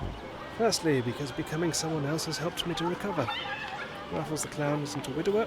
He has never seen war or known grief. When I become him, I set all that aside for a time and gain back the joy and wonder of childhood. Secondly, it is a way for me to help others by bringing them joy. When I can make someone laugh and forget their troubles for a time, I think it is worth being here. I know your daughter. You know my Tilda? Yes. She lives here in the village with her Aunt Violet. She is a bright girl and a budding naturalist. She is happy and loved? Certainly. I don't know what to do. It is wonderful to know she is well, but would she be better off with me in her life? I let her think I was dead all these years.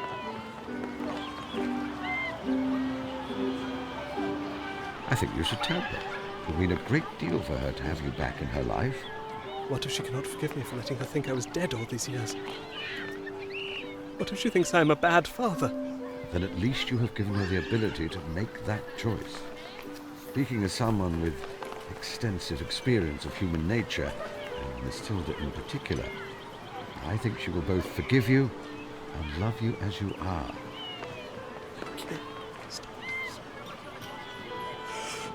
Where can I find her? Miss Violet Hunter's house is just off the market square. Miss Tilda you may find anywhere where there are interesting creatures to be studied. I'll go to her after my performance.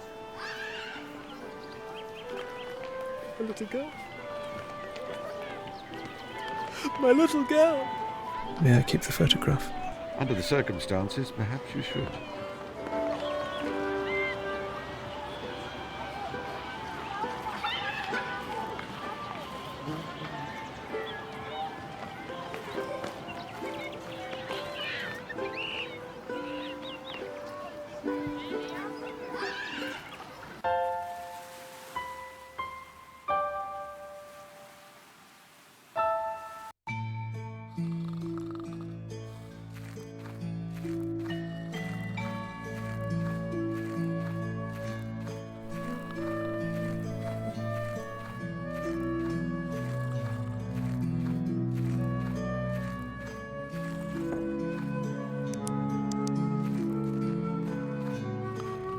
Watson, wake up.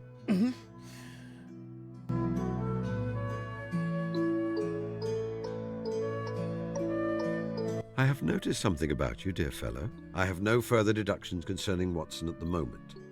Oh, let me think. Am I ready to spring my surprise on Watson? Were you going to say something, Holmes? No, Thank you for your assistance. You are welcome as always, Holmes. Oh, let me I have a surprise for you. A surprise?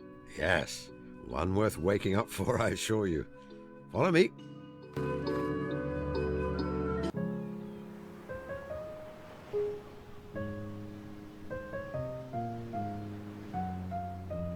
Here we are, Watson.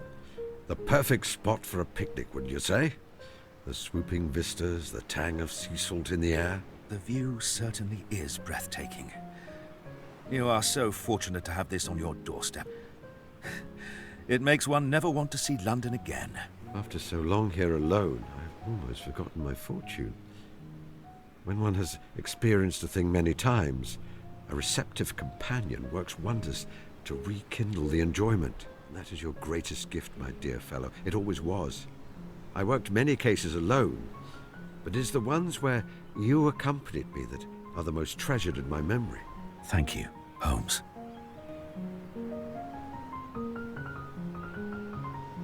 Now let us see what we have in this hamper. Egg and cress sandwiches, various jams and preserves, a meat pie or two, and a rather fine pound cake. How delicious. Here is some elderflower cordial. I know it is a favourite of yours. I propose a toast to new beginnings, to sublime joy, to the tenacity of hope. I will drink to all those things, Holmes. And to you, dear fellow. I'm so very pleased you came here. It is precisely the rest cure I needed. I actually have a confession to make. Oh? I knew you were set upon mischief today, and so I followed you and observed your actions at a distance. It was not deliberate. I intended to make myself fully known to you, but it became obvious that you had some secret plan, and, well, I was curious. I am sorry, dear fellow. You followed me. I did not see you. You taught me that when you are covertly following someone, that is precisely what the person should see. Every time I returned to my house, you were there, asleep. I am no actor, but even I can feign being asleep, Holmes. Watson, you are extraordinary. Absolutely extraordinary. Oh, look at that gentleman with the little girl. The one I was surprised to see you hold so much avuncular feeling for. Father and daughter? Yes, there is no mistaking it. They are a perfectly matched pair.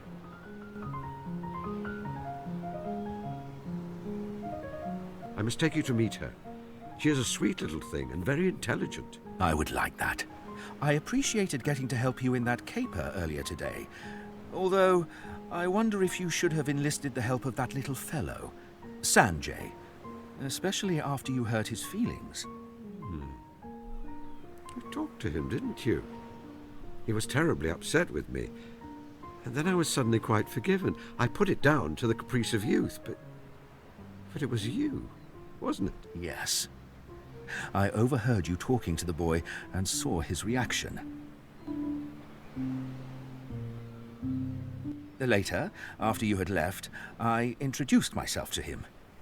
He was rather overawed. I informed him that you did not mean to upset him. And when he told me of the problem with his cat, I told him that I was certain you would find it if asked to help. I'm pleased you proved me right. You did not turn in that young lady, Miss Ricci, to the police? Oh, what would have been the good in that? He was making a racket, and indeed running a racket. But I did not trust the police not to make a scapegoat of her. Why have you done all this, Holmes? The picnic, I mean. You do not act without specific reason. There is something I wanted to tell you.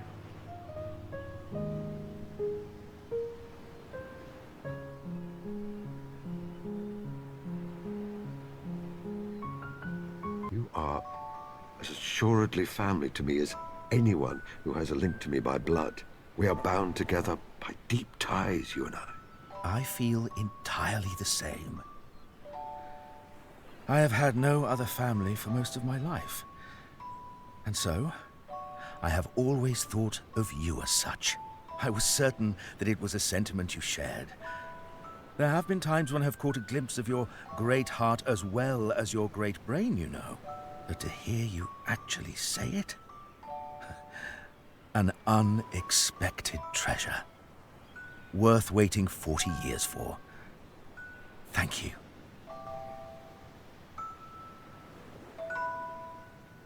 Yet I have mistreated you terribly, Watson.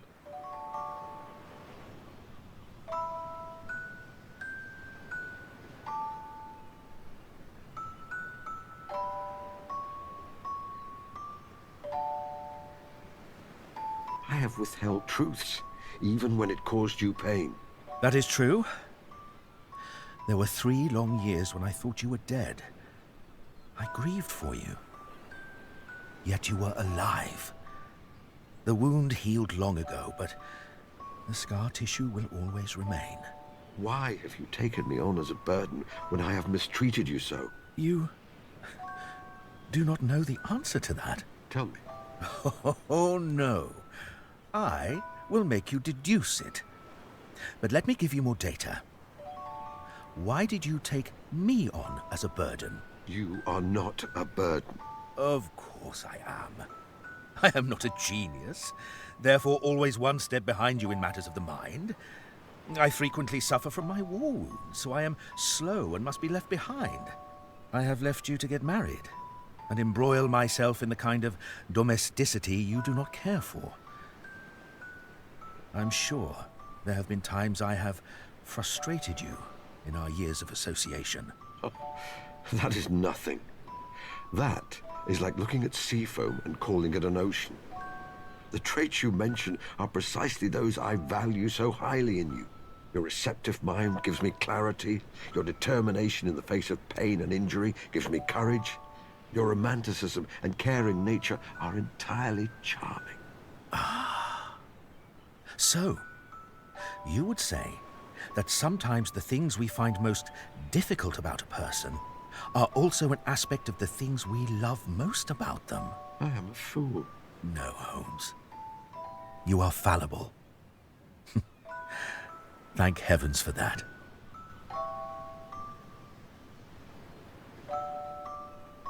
What will you do now? Well, medicine is galloping on apace and leaving me behind. I shall rusticate to a place in the country. Do you have any suggestions of an appropriate location?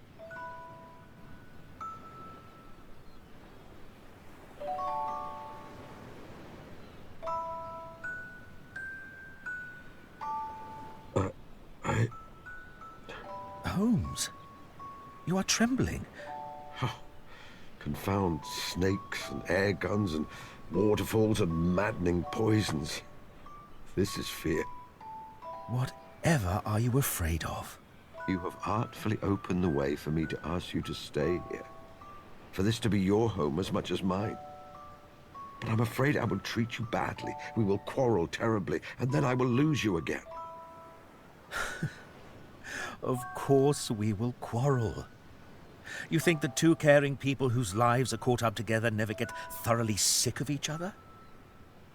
When we do, we shall see it through together. I think there will be no more partings.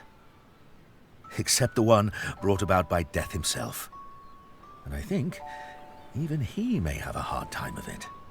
You promise it, Watson? Yes. I promise it. Then I shall promise too. No more partings.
I believe this belongs to you.